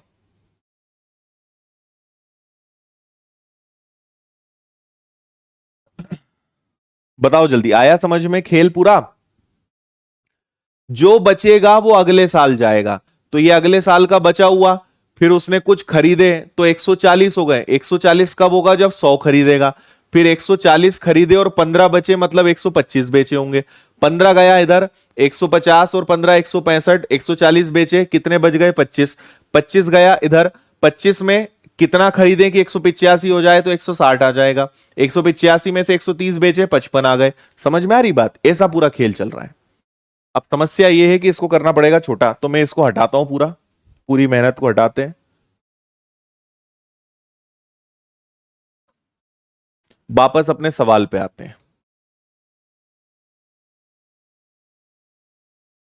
ये लीजिए अपना सवाल। अब इसको एक बार फिर से भर लेते हैं जल्दी जल्दी। यहां 100 आएगा, है ना, यहां पे आपका 125 आएगा, यहां 15 है तो यहां 15, 50 65 40 तो यहां 25 आएगा, यहां 25 आ गया। 185 में से 25 गया, 160। 185 में से 55 गया, 8 में से 5 गया 3, 130। 55, 55 यहां आ गया। ये दोनों जुड़ गए, 5 2 7 और 1 8, 180 हो गया। 60 बचे, 120 बेच दिए, 60 आ गया इधर। 160 गया तो 65, है ना, 5 जुड़ेगा। 65 में से 30 गया, 135। ये पूरा चार्ट हमने भर दिया।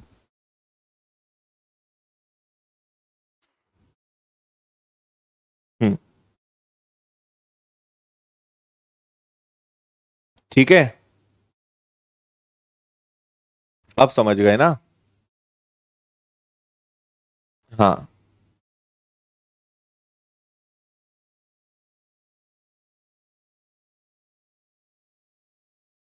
ये आपको एग्जाम में बनाना पड़ेगा पूरा ऐसा। जून के महीने की बिक्री क्या थी, जून महीने में उसने कितने की बिक्री करी, है ना। जून महीने की बिक्री क्या थी, what were the sales in the month of June. अच्छा बिक्री 135, है ना। जून महीने की बिक्री कितनी है, ये बिक्री तो जो है जून महीने की, उसकी टोटल बिक्री कितनी है, 135 है क्या। तो आपका आंसर आ जाएगा डी, 135। 135। बिल्कुल ठीक। हाँ भाई। ओके। जनवरी से मई तक धनीराम द्वारा की गई औसत खरीद क्या थी, है ना। औसत खरीद तो देखो हम देख लेते हैं। 120 के बाद यहां 100 आएगा, 100 के बाद यहां कितना आएगा, 150 के बाजू में क्या है, एक मिनट। हाँ, 150 के बाद 160 आएगा, 160 के बाद 125, 125 के बाद 105। इसका औसत निकाल दोगे क्या? इतने का औसत निकालो, ये खरीदी है उसने, है ना। इसका औसत निकाल दो जल्दी से। यहां मैंने एक जीरो कम लगाई क्या, 160।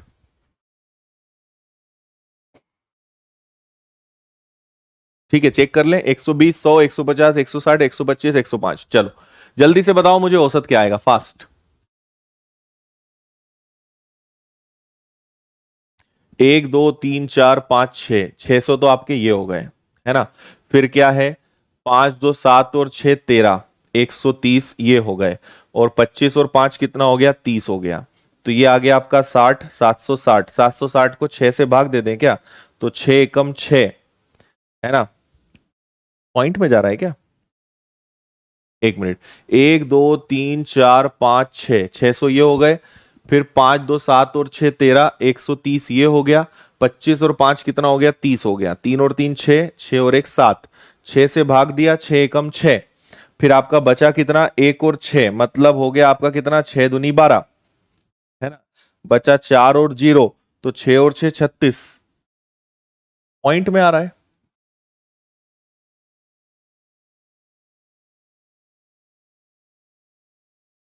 अच्छा, ये खरीद कर दी क्या मैंने, क्या पूछा है, खरीदी तो पूछा है, ठीक है। हम्म। अच्छा, मई तक लेना है, अरे यार पढ़ने में गलती कर दी। केवल मई तक लेना है, सॉरी। मई तक लेना है तो और अच्छी बात है ना। 120 प्लस 100 प्लस 150 प्लस 160 और 125, सिर्फ मई तक का लेना है। ओके ओके ओके, जून को नहीं लेना है ना। तो ये आ गया आपका कितना, 5। ये आपका कितना आ गया, 6 5 11। 11 में 4 जुड़ गए तो 5 कैरी 1, 1 2 3 4 5 और एक हो जाएगा 6, 655 आएगा क्या। और 655 को 5 महीनों से भाग देंगे, 5 एकम 5, 5 तिया 15, 5 एकम 5, 131। सी आपका आंसर आ रहा होगा, 131। पूरे जो गलती मैंने करी वो आप में से भी कई लोगों ने करी। मई तक का लेना है, जून आपको शामिल नहीं करना है ना। जनवरी से मई, ठीक है, जनवरी और मई।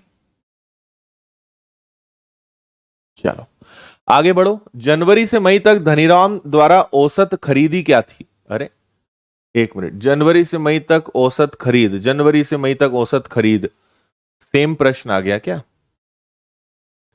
Average sales. अच्छा, इंग्लिश में और हिंदी में ये गलत आया है। यहां खरीद की जगह ना बिक्री आएगा।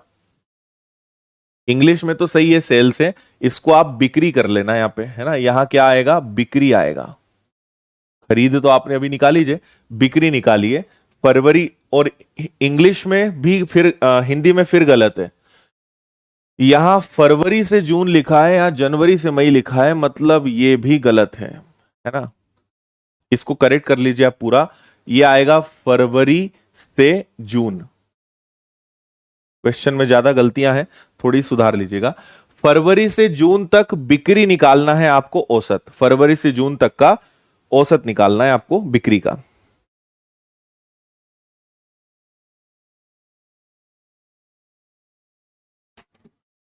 हम्म, करो जल्दी।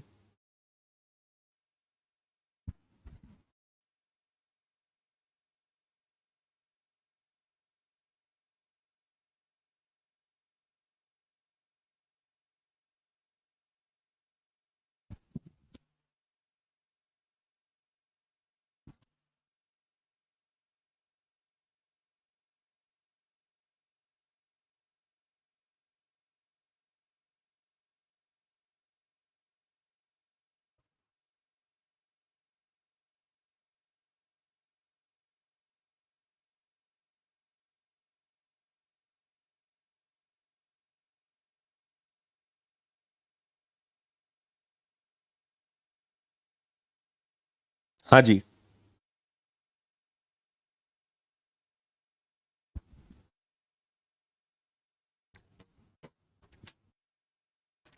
देखो आपसे बोला है बिक्री, बिक्री मतलब आपकी सेल्स, तो सेल्स आपकी ये वाली है, बिक्री के लिए उपलब्ध है ना, ये नहीं, सेल्स इसको बोलेंगे हम बिक्री।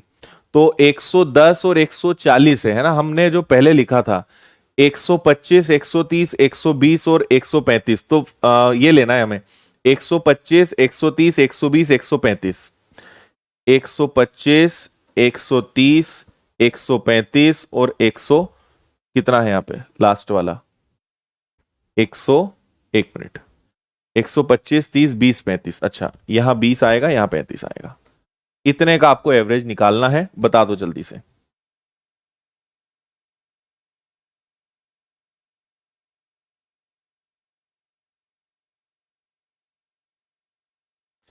एक, दो, तीन, चार, पांच, 500 तो आपका ये हो गया, है ना। फिर क्या हो गया, 35 और 25 कितना होता है, 3 2 5 6, ये हो गया, 40 ये हो गया आपका, और ये कितना बचा, 3 और 2 5, 50 हो गया, तो ये आ गया आपका 550।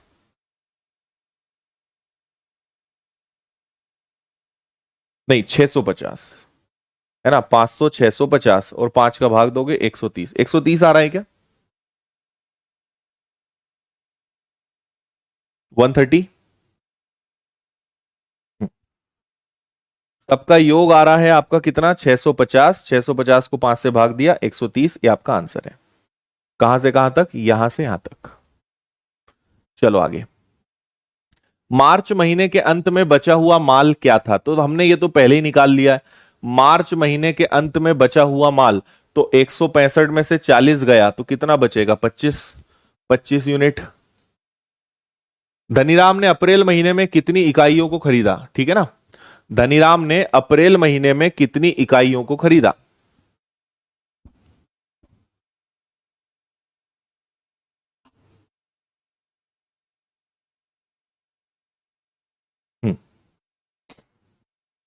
165 में से 140 गया तो यहां बच रही थी 25 इकाइयां, 25 यहां आई, 185 में से 25 गया तो 160, 160 इकाइयों को खरीदा, डी आपका आंसर है।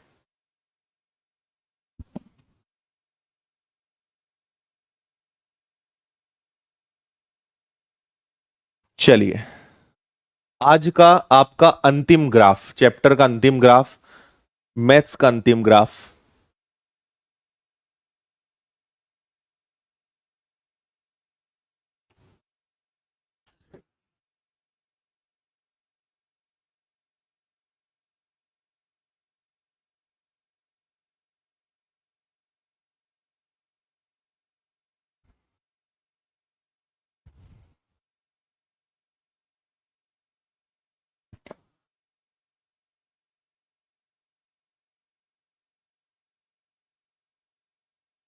समझ लिया।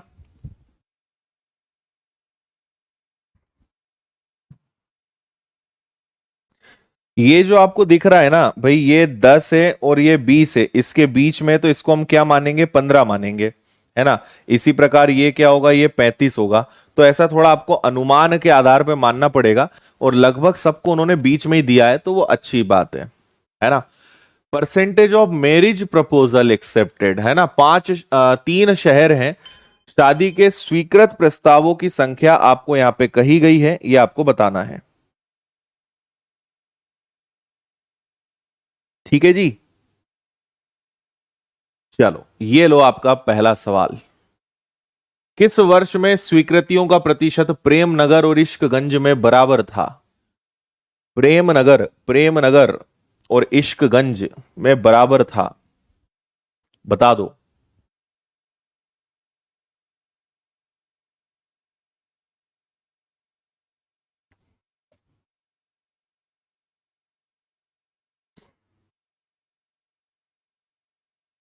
हाँ जी, देखिए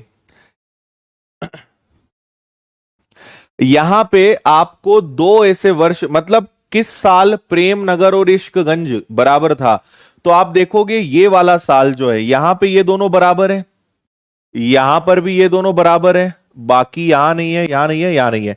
तो 2 वर्ष हैं जहां पे ये दोनों बराबर आ रहे हैं, 1996 और 1998, और आपको 1996 ऑप्शन में दिया नहीं है, मतलब आपका आंसर क्या आएगा, 1998। That's it. जहां पे दोनों बराबर होने चाहिए ऐसा बोला गया है। ठीक, दोनों ऑप्शन साथ में आए नहीं, तो टेंशन वाली कोई बात है नहीं। आगे बढ़ो।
हाँ जी, हो गया। चलो देखें, सुनिए बात। 1997 में प्रेमनगर, प्रीतनगर, इश्कगंज, है ना। 1997, प्रेमनगर मतलब 5,000, ठीक है। फिर आपको क्या बोल रहे हैं, फिर इसके बाद बोल रहे हैं प्रीतनगर मतलब 6,000, और इश्कगंज मतलब 8,000, है ना। इनमें कितने कितने प्रपोजल्स स्वीकृत किए गए? तो 1997 कहां है जी, यहां है। ये है आपका 30, ये है आपका कितना 50, और ये कितना है आपका 40। बताओ इससे आसान क्या होगा? तो आप एक काम यहां क्या करोगे, इनके परसेंटेज निकालोगे, है ना। तो इसका निकालोगे 30%, इसका निकालोगे 50%, और इसका निकालोगे 40%। तो ये आ जाएगा आपका कितना, 1,500। ये आ जाएगा 6 पंजे 30 मतलब आधा, 3,000। 8 × 4 हो जाएगा कितना, 3,200। तो ये हो गया 6,200 प्लस 1,500, 7,700 प्रपोजल एक्सेप्ट किए गए। बी आपका आंसर आ रहा होगा, 7700। हम्म, ठीक है। इतना सा काम था जी। आगे बढ़ेंगे। कौन सा शहरों ने 5 साल में प्रस्तावों की स्वीकृत के प्रतिशत में सबसे कम वृद्धि की थी, है ना। कौन से शहर में लोग शादी के प्रस्ताव ही नहीं ले रहे हैं, सबसे कम ले रहे हैं, ये बताना है आपको।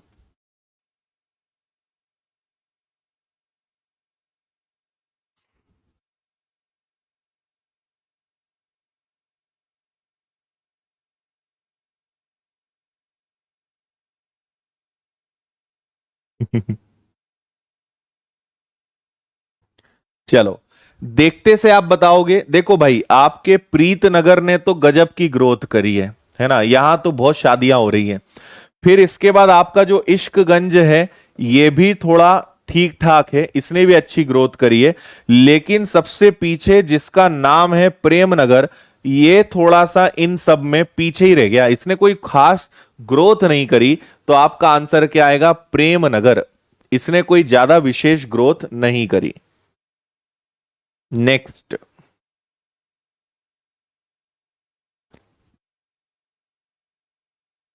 प्रीतनगर में किए गए प्रस्तावों की कुल संख्या वर्ष 1995 में 4,000 और 1996 में 4,500 थी। कुल कितने प्रस्ताव इन 2 वर्षों में प्रीतनगर में स्वीकृत किए गए? 1995 में 4,000 प्रपोजल आए शादियों के, और 1996 में 4,500 प्रपोजल आए। और कौन सा नगर है भाई, ये प्रीतनगर है। प्रीतनगर मतलब ऑरेंज, है ना। 1995 ये रहा, कितने प्रपोजल आए? 35%, है ना। 1996 में कितने आए? 40%, राइट। तो इसका 35 निकाला तो 1400 आएगा, इसका आप निकालोगे 90, 1800 आएगा। 1 2 3 3200 कुल प्रपोजल एक्सेप्ट किए गए, 3200। डी आपका आंसर है।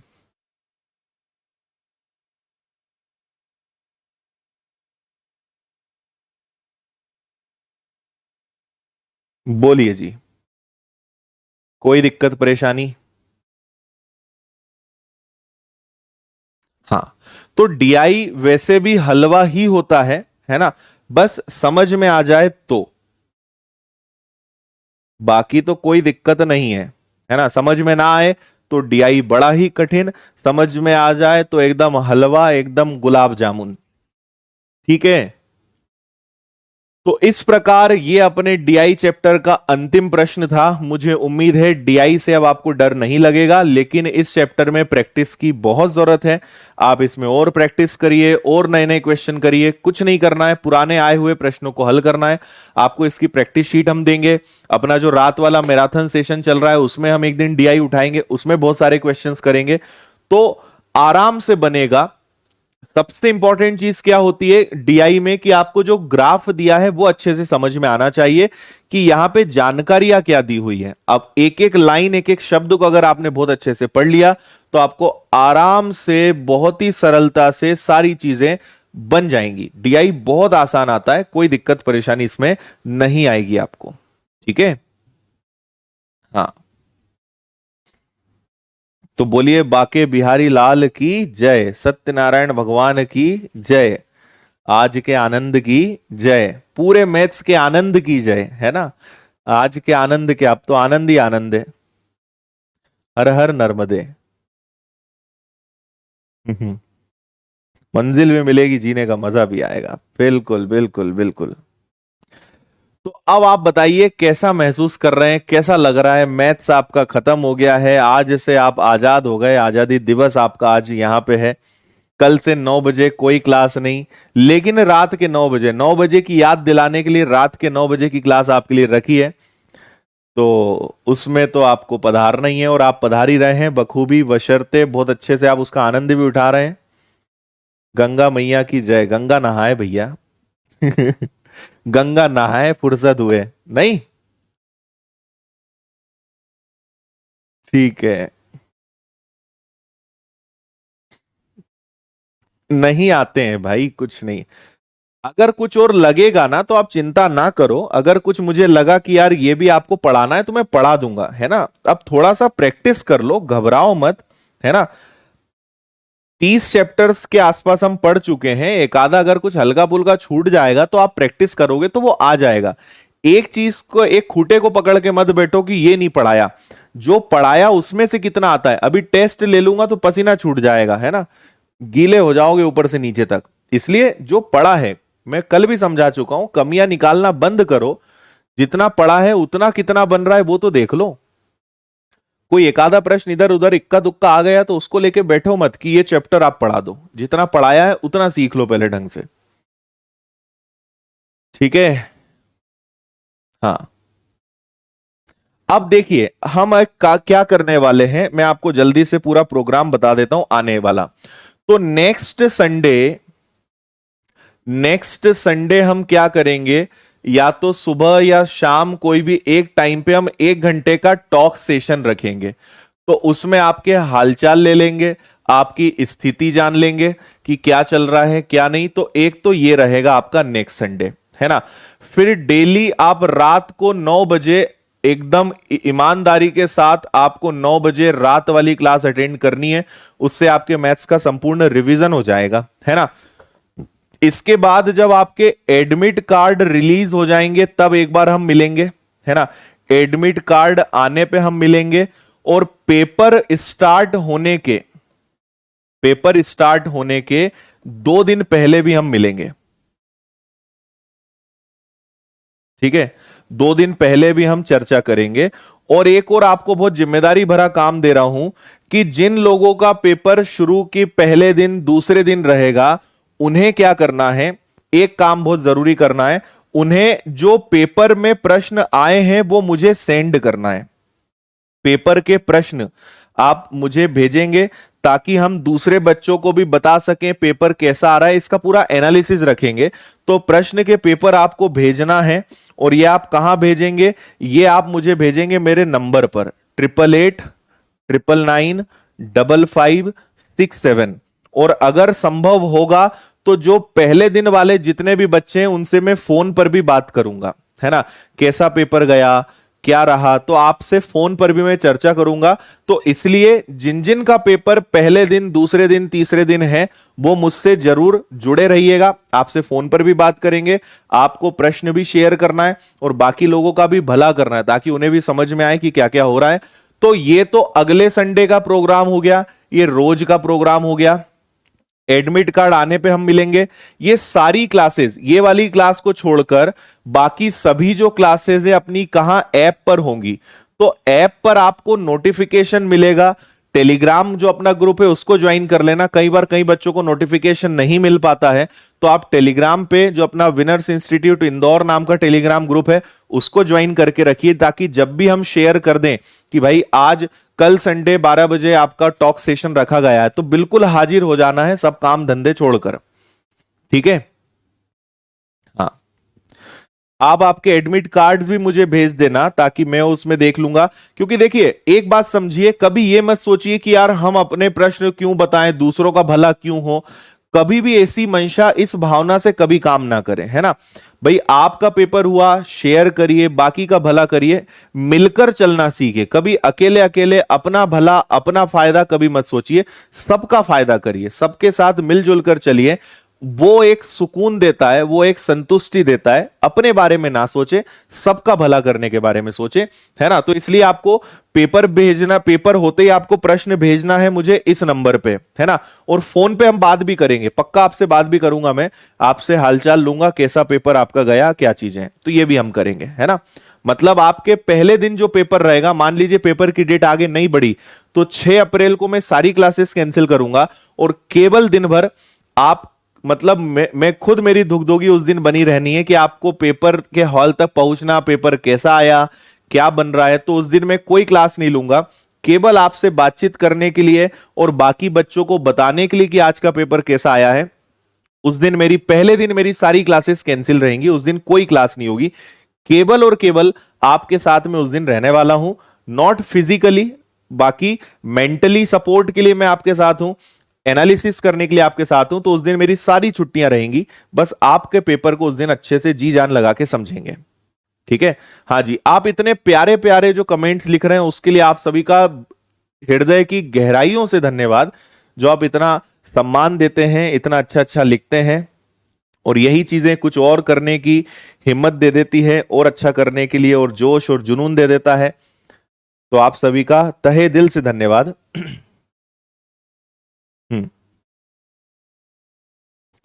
ओके, बाकी अब कुछ और बातें कर लेते हैं जल्दी से, फिर 2-4 मिनट के अंदर आपको फ्री करते हैं।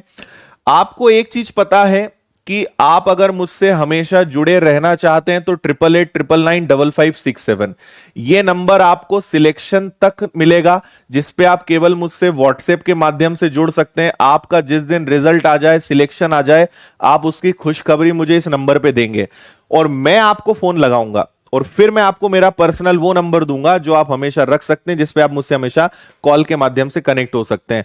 आप इंदौर कभी भी पधारें तो विनर्स इंस्टीट्यूट जरूर आप आइए, आपका बिल्कुल स्वागत है, बिल्कुल आपसे हम मिलेंगे। रोज 2 बजे मैं विनर्स इंस्टीट्यूट में होता हूं, क्योंकि 1 से 2 मेरी ऑफलाइन क्लास होती है। तो अगर आप कभी आते हैं तो बिल्कुल 2 बजे आप बिना परमिशन के आप आ जाइए, मैं आपको विनर्स इंस्टीट्यूट के ऑफिस में आपको मिलूंगा, आपके लिए टाइम रिजर्व रहेगा, आप बिल्कुल पधार सकते हैं कभी भी। ठीक है, और कोशिश करिए कि हमेशा जुड़े रहिए, साथ में बने रहिए, क्योंकि कोर्स जब तक चलता है तब तक तो कोई दिक्कत नहीं, आप रोज डांट खाते हो, कोई दिक्कत परेशानी उसका हल हो जाता है। लेकिन इसके बाद, जैसा मैंने कहा कि थोड़ी सी लापरवाही, थोड़ी सी ढिलाई, थोड़ी सी कमियां, गलतियां कर सकते हो, तो इन सबको संभालो। कहीं मेरे लायक जरूरत लगे मुझे बताइए, हमेशा मैं आपके साथ हूं। हमारी बातचीत हो या ना हो, हमारी क्लास हो या ना हो, लेकिन मैं आपके साथ हमेशा हूं। आप आगे मान लीजिए कांस्टेबल निकाल लिया, आपको सब इंस्पेक्टर बनना है, सब इंस्पेक्टर निकाल लिया, आपको पीएससी का एग्जाम निकालना है, आप कोर्स ज्वाइन करें या ना करें, आप ये मान के चलिए कि आदित्य सर का सपोर्ट आपके साथ हमेशा है। आपको सफलता के जिस शिखर पर जाना है वहां तक मैं आपको सपोर्ट देने की कोशिश भरपूर करूंगा, अपनी तरफ से पूरा प्रयास करूंगा। लेकिन कदम आपको बढ़ाना पड़ेगा, क्योंकि मेरे पास 15 से 20 हजार स्टूडेंट्स हैं।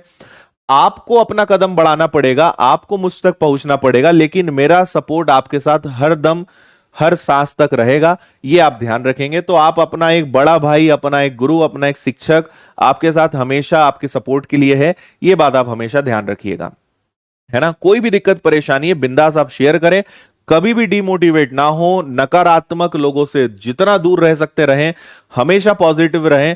और एक ही चीज दिमाग में बैठा लीजिए कि जब तक तोड़ेंगे नहीं तब तक छोड़ेंगे नहीं। जब तक सिलेक्शन नहीं हो जाता है हार नहीं माननी है। कोई त्योहार नहीं, कोई कुछ नहीं, अब एक ही त्योहार मनेगा और एक ही जश्न मनेगा, और वो सिलेक्शन का जश्न होगा। जिस दिन सिलेक्शन होगा उस दिन अपनी दिवाली, उस दिन अपनी होली, उस दिन अपना रक्षाबंधन, उस दिन दुनिया के सारे त्योहार। तब तक सारे त्योहार फीके हैं, मीठा तो एक ही त्योहार है और वो है अपना सिलेक्शन का। तो उस त्योहार में खूब पटाखे फोड़ना, खूब गांव में मिठाई बांटना, खूब लोगों को चॉकलेट खिलाना, खूब पार्टी देना। एक ही त्योहार मनेगा जो जीवन भर याद रहेगा, और वो है सिलेक्शन का। तब तक कोई ज्यादा जश्न नहीं, कोई समय की बर्बादी नहीं, कोई इधर उधर नहीं भटकना, एकदम लाइन से चलते रहना है। जब तक बन नहीं जाते तब तक रुकना नहीं है, चलते रहना सबसे जरूरी बात है। स्पीड कम हो या ज्यादा हो, लेकिन चलते रहना सबसे जरूरी बात है, यह हमेशा ध्यान रखिएगा।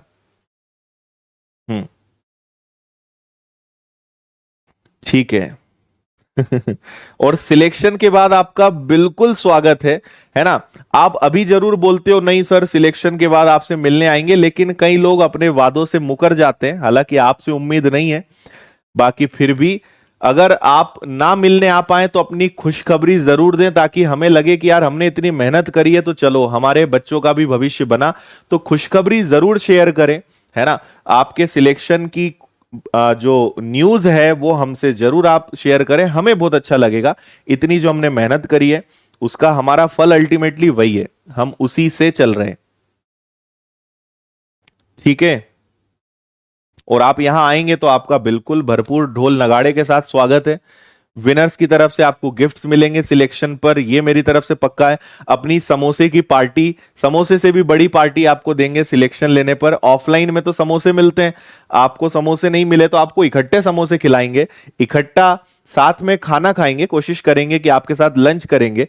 तो बहुत सारे प्लान्स हैं, आप आएंगे कुछ बनकर आओगे तो उसका अलग ही मजा है, सारी चीजें वसूल करेंगे। हाँ, गिफ्ट लेने पक्का आएंगे, बस तो बहुत खुशी होगी मुझे आप गिफ्ट लेने आएंगे तो। बारात मत लाना भाई, तुम अकेले ही आना। ठीक है, रोना नहीं भाई, रोना नहीं। इसलिए इस नंबर से हमेशा जुड़े रहें, है ना। यहां मैं ही रिप्लाई करूंगा, हो सकता है थोड़ा टाइम लग जाए, 1 या 2 दिन लग जाए। मान लीजिए कभी कोई बहुत अर्जेंट है कि नहीं आदित्य सर तक जल्दी से जल्दी पहुंचाना ही है कोई बात, और आपने यहां भेजा और आपको रिस्पॉन्स नहीं मिला, तो जो आपकी सपोर्ट वाली ईमेल आईडी है ना, उस पे आप लिख दिया करो कि अर्जेंट है, सर तक जल्दी से जल्दी मेरी ये बात पहुंचाएं। अर्जेंट लिखकर आप बोल दीजिए, मैं अपने ऑफिस में इंस्ट्रक्शन दे दूंगा कि अगर किसी हमारे बच्चे ने अर्जेंट लिखकर बोला है कि अर्जेंटली सर तक ये बात पहुंचाइए, या मेरा सिलेक्शन हो गया है सर को जल्दी से बताइए, सर से बात करवाइए, तो अर्जेंट करके आप वहां पे मुझ तक अगर कोई बात पहुंचानी है तो आप मेल करेंगे, तो वो मेल मुझ तक काफी जल्दी आ जाएगा, है ना। ये आप चीज का और ध्यान रखिएगा। और क्या चाहिए आपको ये बता दो मुझे। ठीक है।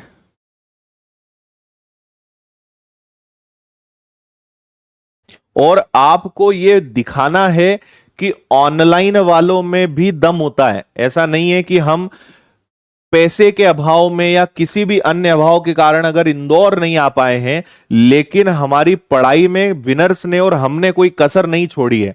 तो ऑनलाइन वालों में भी दम होता है, ऑनलाइन वाले भी सिलेक्शन ले सकते हैं, घर बैठकर भी बिना किसी संसाधनों के भी हम सिलेक्शन ले सकते हैं, सरकारी नौकरी ले सकते हैं। ये तुम्हें प्रूव करके बताना है, दुनिया को बताना है। जो लोग तुम्हारा मजाक उड़ाते हैं ना कि ऑनलाइन वालों का कुछ नहीं होता, ऑनलाइन वाले कुछ नहीं कर सकते, क्या तुम घर बैठे पढ़ते रहते हो, ऑनलाइन से ये नहीं होता, उन सबके मुंह बंद करना है।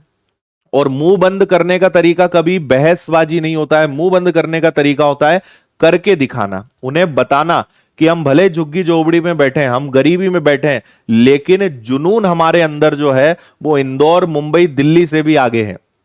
तो ये सिद्ध करके बताना है लोगों को कि ऑनलाइन वाले भी कम नहीं है, पढ़ने वाला कहीं से भी पढ़ सकता है।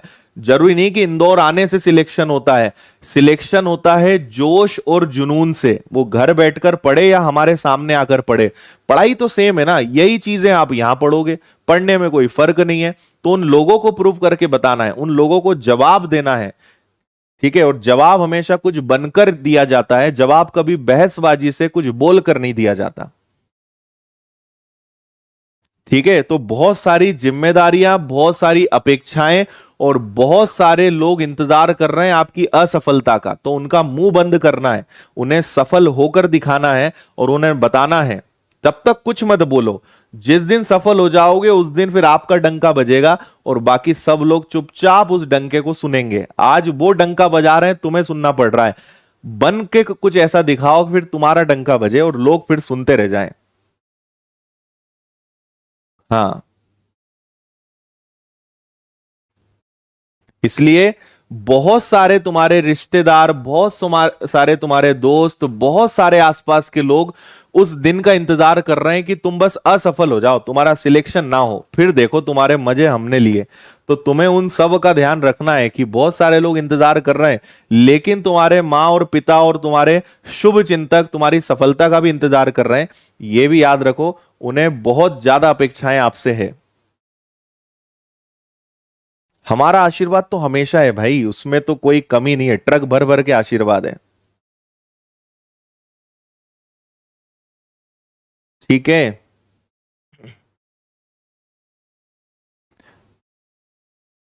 कंधे पर सितारे लगाने हैं, यस। और भाई साहब 4,000 में से कम 3,000 कांस्टेबल अपने यहाँ के निकलने चाहिए, ठीक है।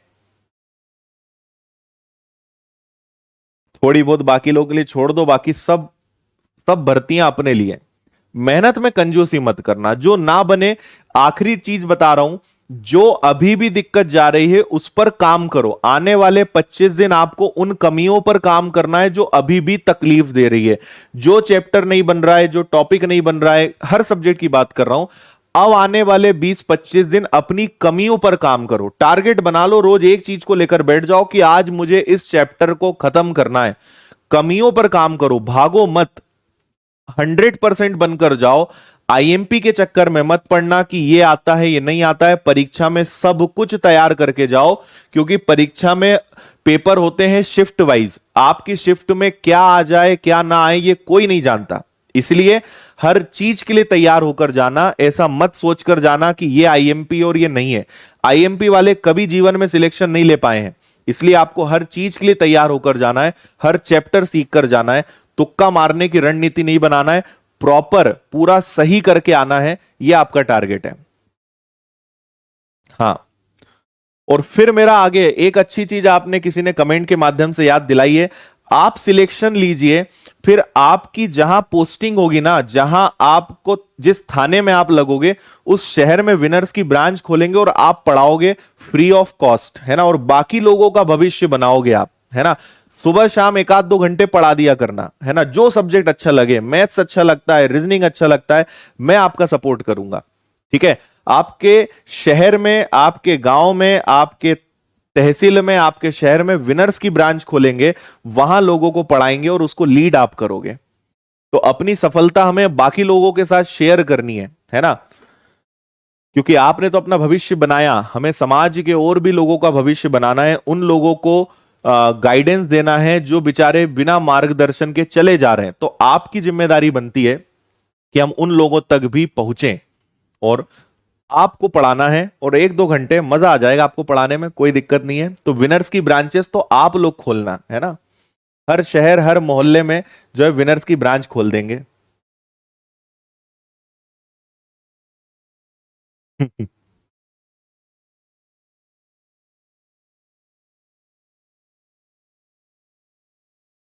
आज नाइट में क्लास बिल्कुल रहेगी।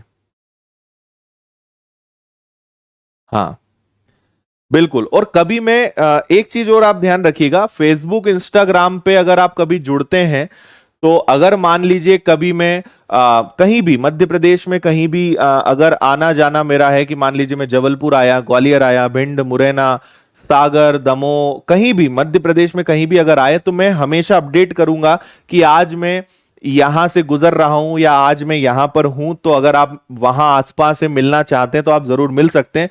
तो ये चीजें मैं फेसबुक इंस्टाग्राम पे डालूंगा, बाद में आप परीक्षा के बाद इंस्टॉल कर लेना।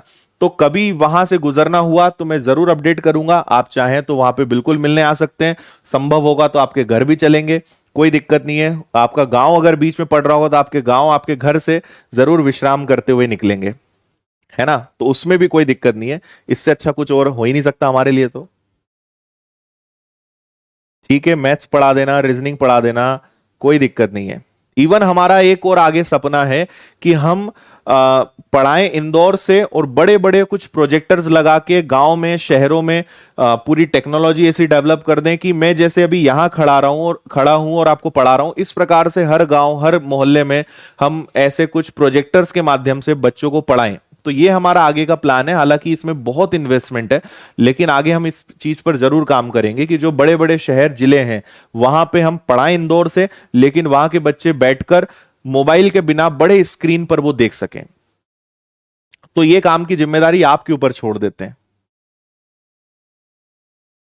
हम्म।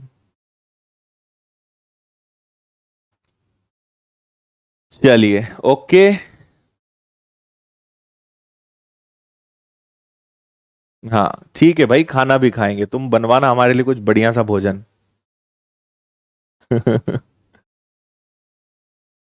ठीक है। यस, एजुकेशन बहुत जरूरी है।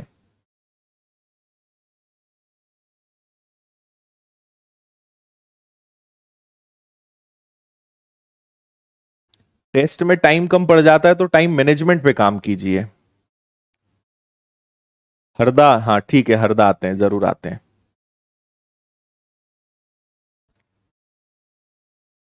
ठीक है, जरूर जरूर, सागर भी आते हैं। इसकी पीडीएफ बना लेते हैं, नहीं तो हमारा बोर्ड बुरा मान जाएगा थोड़ी देर में।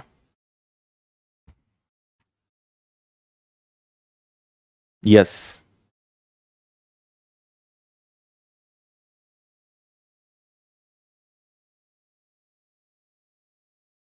ओके।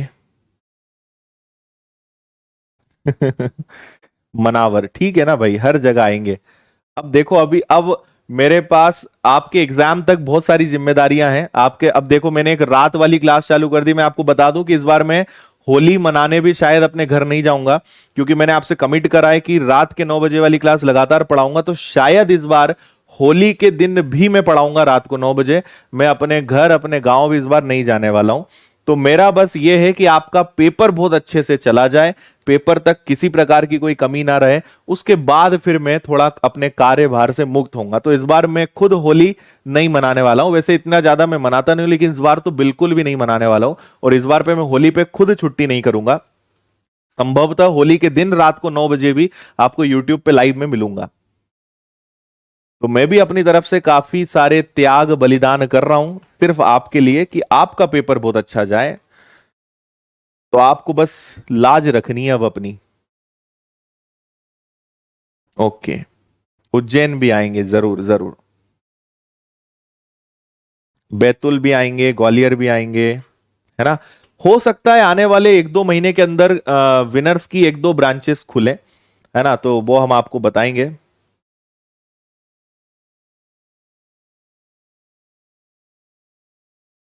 जरूर। हरदा, हरदा के ही हैं हम भी, हरदा के पास सोडलपुर, सोडलपुर गांव है हमारा, वहीं पे हमारे पापा मम्मी रहते हैं।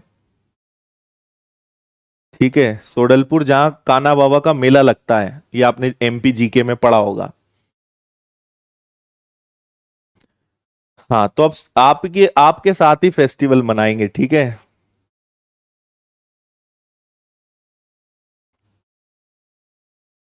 ठीक है, सिलेक्शन लेने के बाद चलो मेरे घर चलना, बस अपने गांव में पार्टी करेंगे।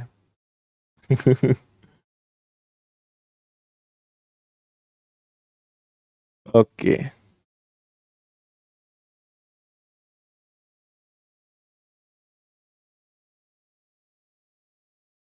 चलो ओके। चलिए, तो अब आपसे आज्ञा लेंगे। सोडलपुर वाली लैंग्वेज, देखो इतनी ज्यादा हमें आती नहीं क्योंकि हम रहे कम है ना।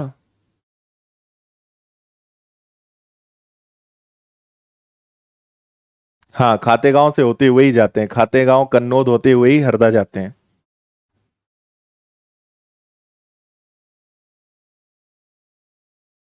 मध्य प्रदेश के एक एक थाने पर विनर्स इंस्टीट्यूट का विद्यार्थी होगा, बिल्कुल ठीक है, विश्वास है।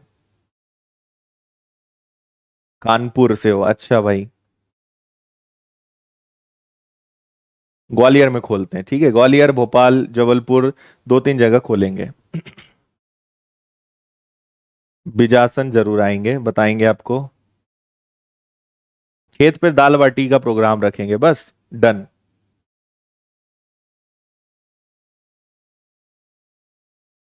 अच्छा, चलिए, तो इसी के साथ अब मैं अपने शब्दों को, अपनी वाणी को विराम देता हूं आज के लिए। और हमारा साथ यहां खत्म नहीं हो रहा है, एक कड़ी खत्म हुई है, लेकिन रात के 9 बजे तो हमारा साथ बना हुआ है। अगले संडे हम टॉक सेशन रखेंगे, आपके हालचाल लेने में आऊंगा। तो संडे को जहां तक है, सुबह भी क्लास होगी, रात को भी क्लास होगी, तो संडे दोनों क्लासेस होंगी। उसके अलावा दोपहर में या शाम में 1 घंटे का टाइम आप निकाल के रखना, ऐप पे आपको नोटिफिकेशन आ जाएगा। तो अगले संडे हम एक टॉक सेशन रखेंगे, आपके हालचाल लेंगे, जो जो आपको दिक्कत परेशानियां जा रही हैं, और कुछ आपको अगर पूछना है तो उस दिन हम फिर थोड़ा सा मोटिवेशन, परीक्षा में क्या चीजों का ध्यान रखना है, क्या क्या दिक्कत परेशानियां जा रही हैं, उन सब चीजों पे चर्चा करेंगे। और अब लग जाइए, थकना नहीं है, रुकना नहीं है, हार नहीं मानना है, और आराम नहीं करना है, लगे रहना है परीक्षा तक। तो इसलिए बिंदास लगिए, मेहनत करिए। मेरे लायक कोई सपोर्ट लगे, मेरे लायक कुछ मदद लगे तो मुझे आप बताइए, लेकिन थकना मना है, हार नहीं मानना है, लगे रहना है, ठीक है। चलिए, तो आप सभी का बहुत सारा धन्यवाद इस अटूट प्रेम के लिए, विश्वास के लिए, सपोर्ट के लिए। आप सभी को आपके भविष्य के लिए अग्रिम रूप से उज्जवल भविष्य की, सुनहरे भविष्य की बहुत सारी शुभकामनाएं। अपने परिवार का नाम गर्व से रोशन करो, अपने गांव का, अपने शहर का, अपने माता पिता का नाम गर्व से रोशन करें, अपने गुरुओं का नाम, विनर्स इंस्टीट्यूट का नाम आप रोशन करें। यही कामना है, यही आशीर्वाद है, यही दुआएं और यही अपेक्षाएं आपसे हैं। तो लगे रहिए। बहुत बहुत धन्यवाद। जय हिंद, वंदे मातरम, भारत माता की जय। ध्यान रखिए सब लोग अपना। अगले संडे हम स्पेशल टॉक सेशन में मिलते हैं, और रात के 9 बजे के सेशन को आपको छोड़ना नहीं है। थैंक यू, बहुत बहुत धन्यवाद।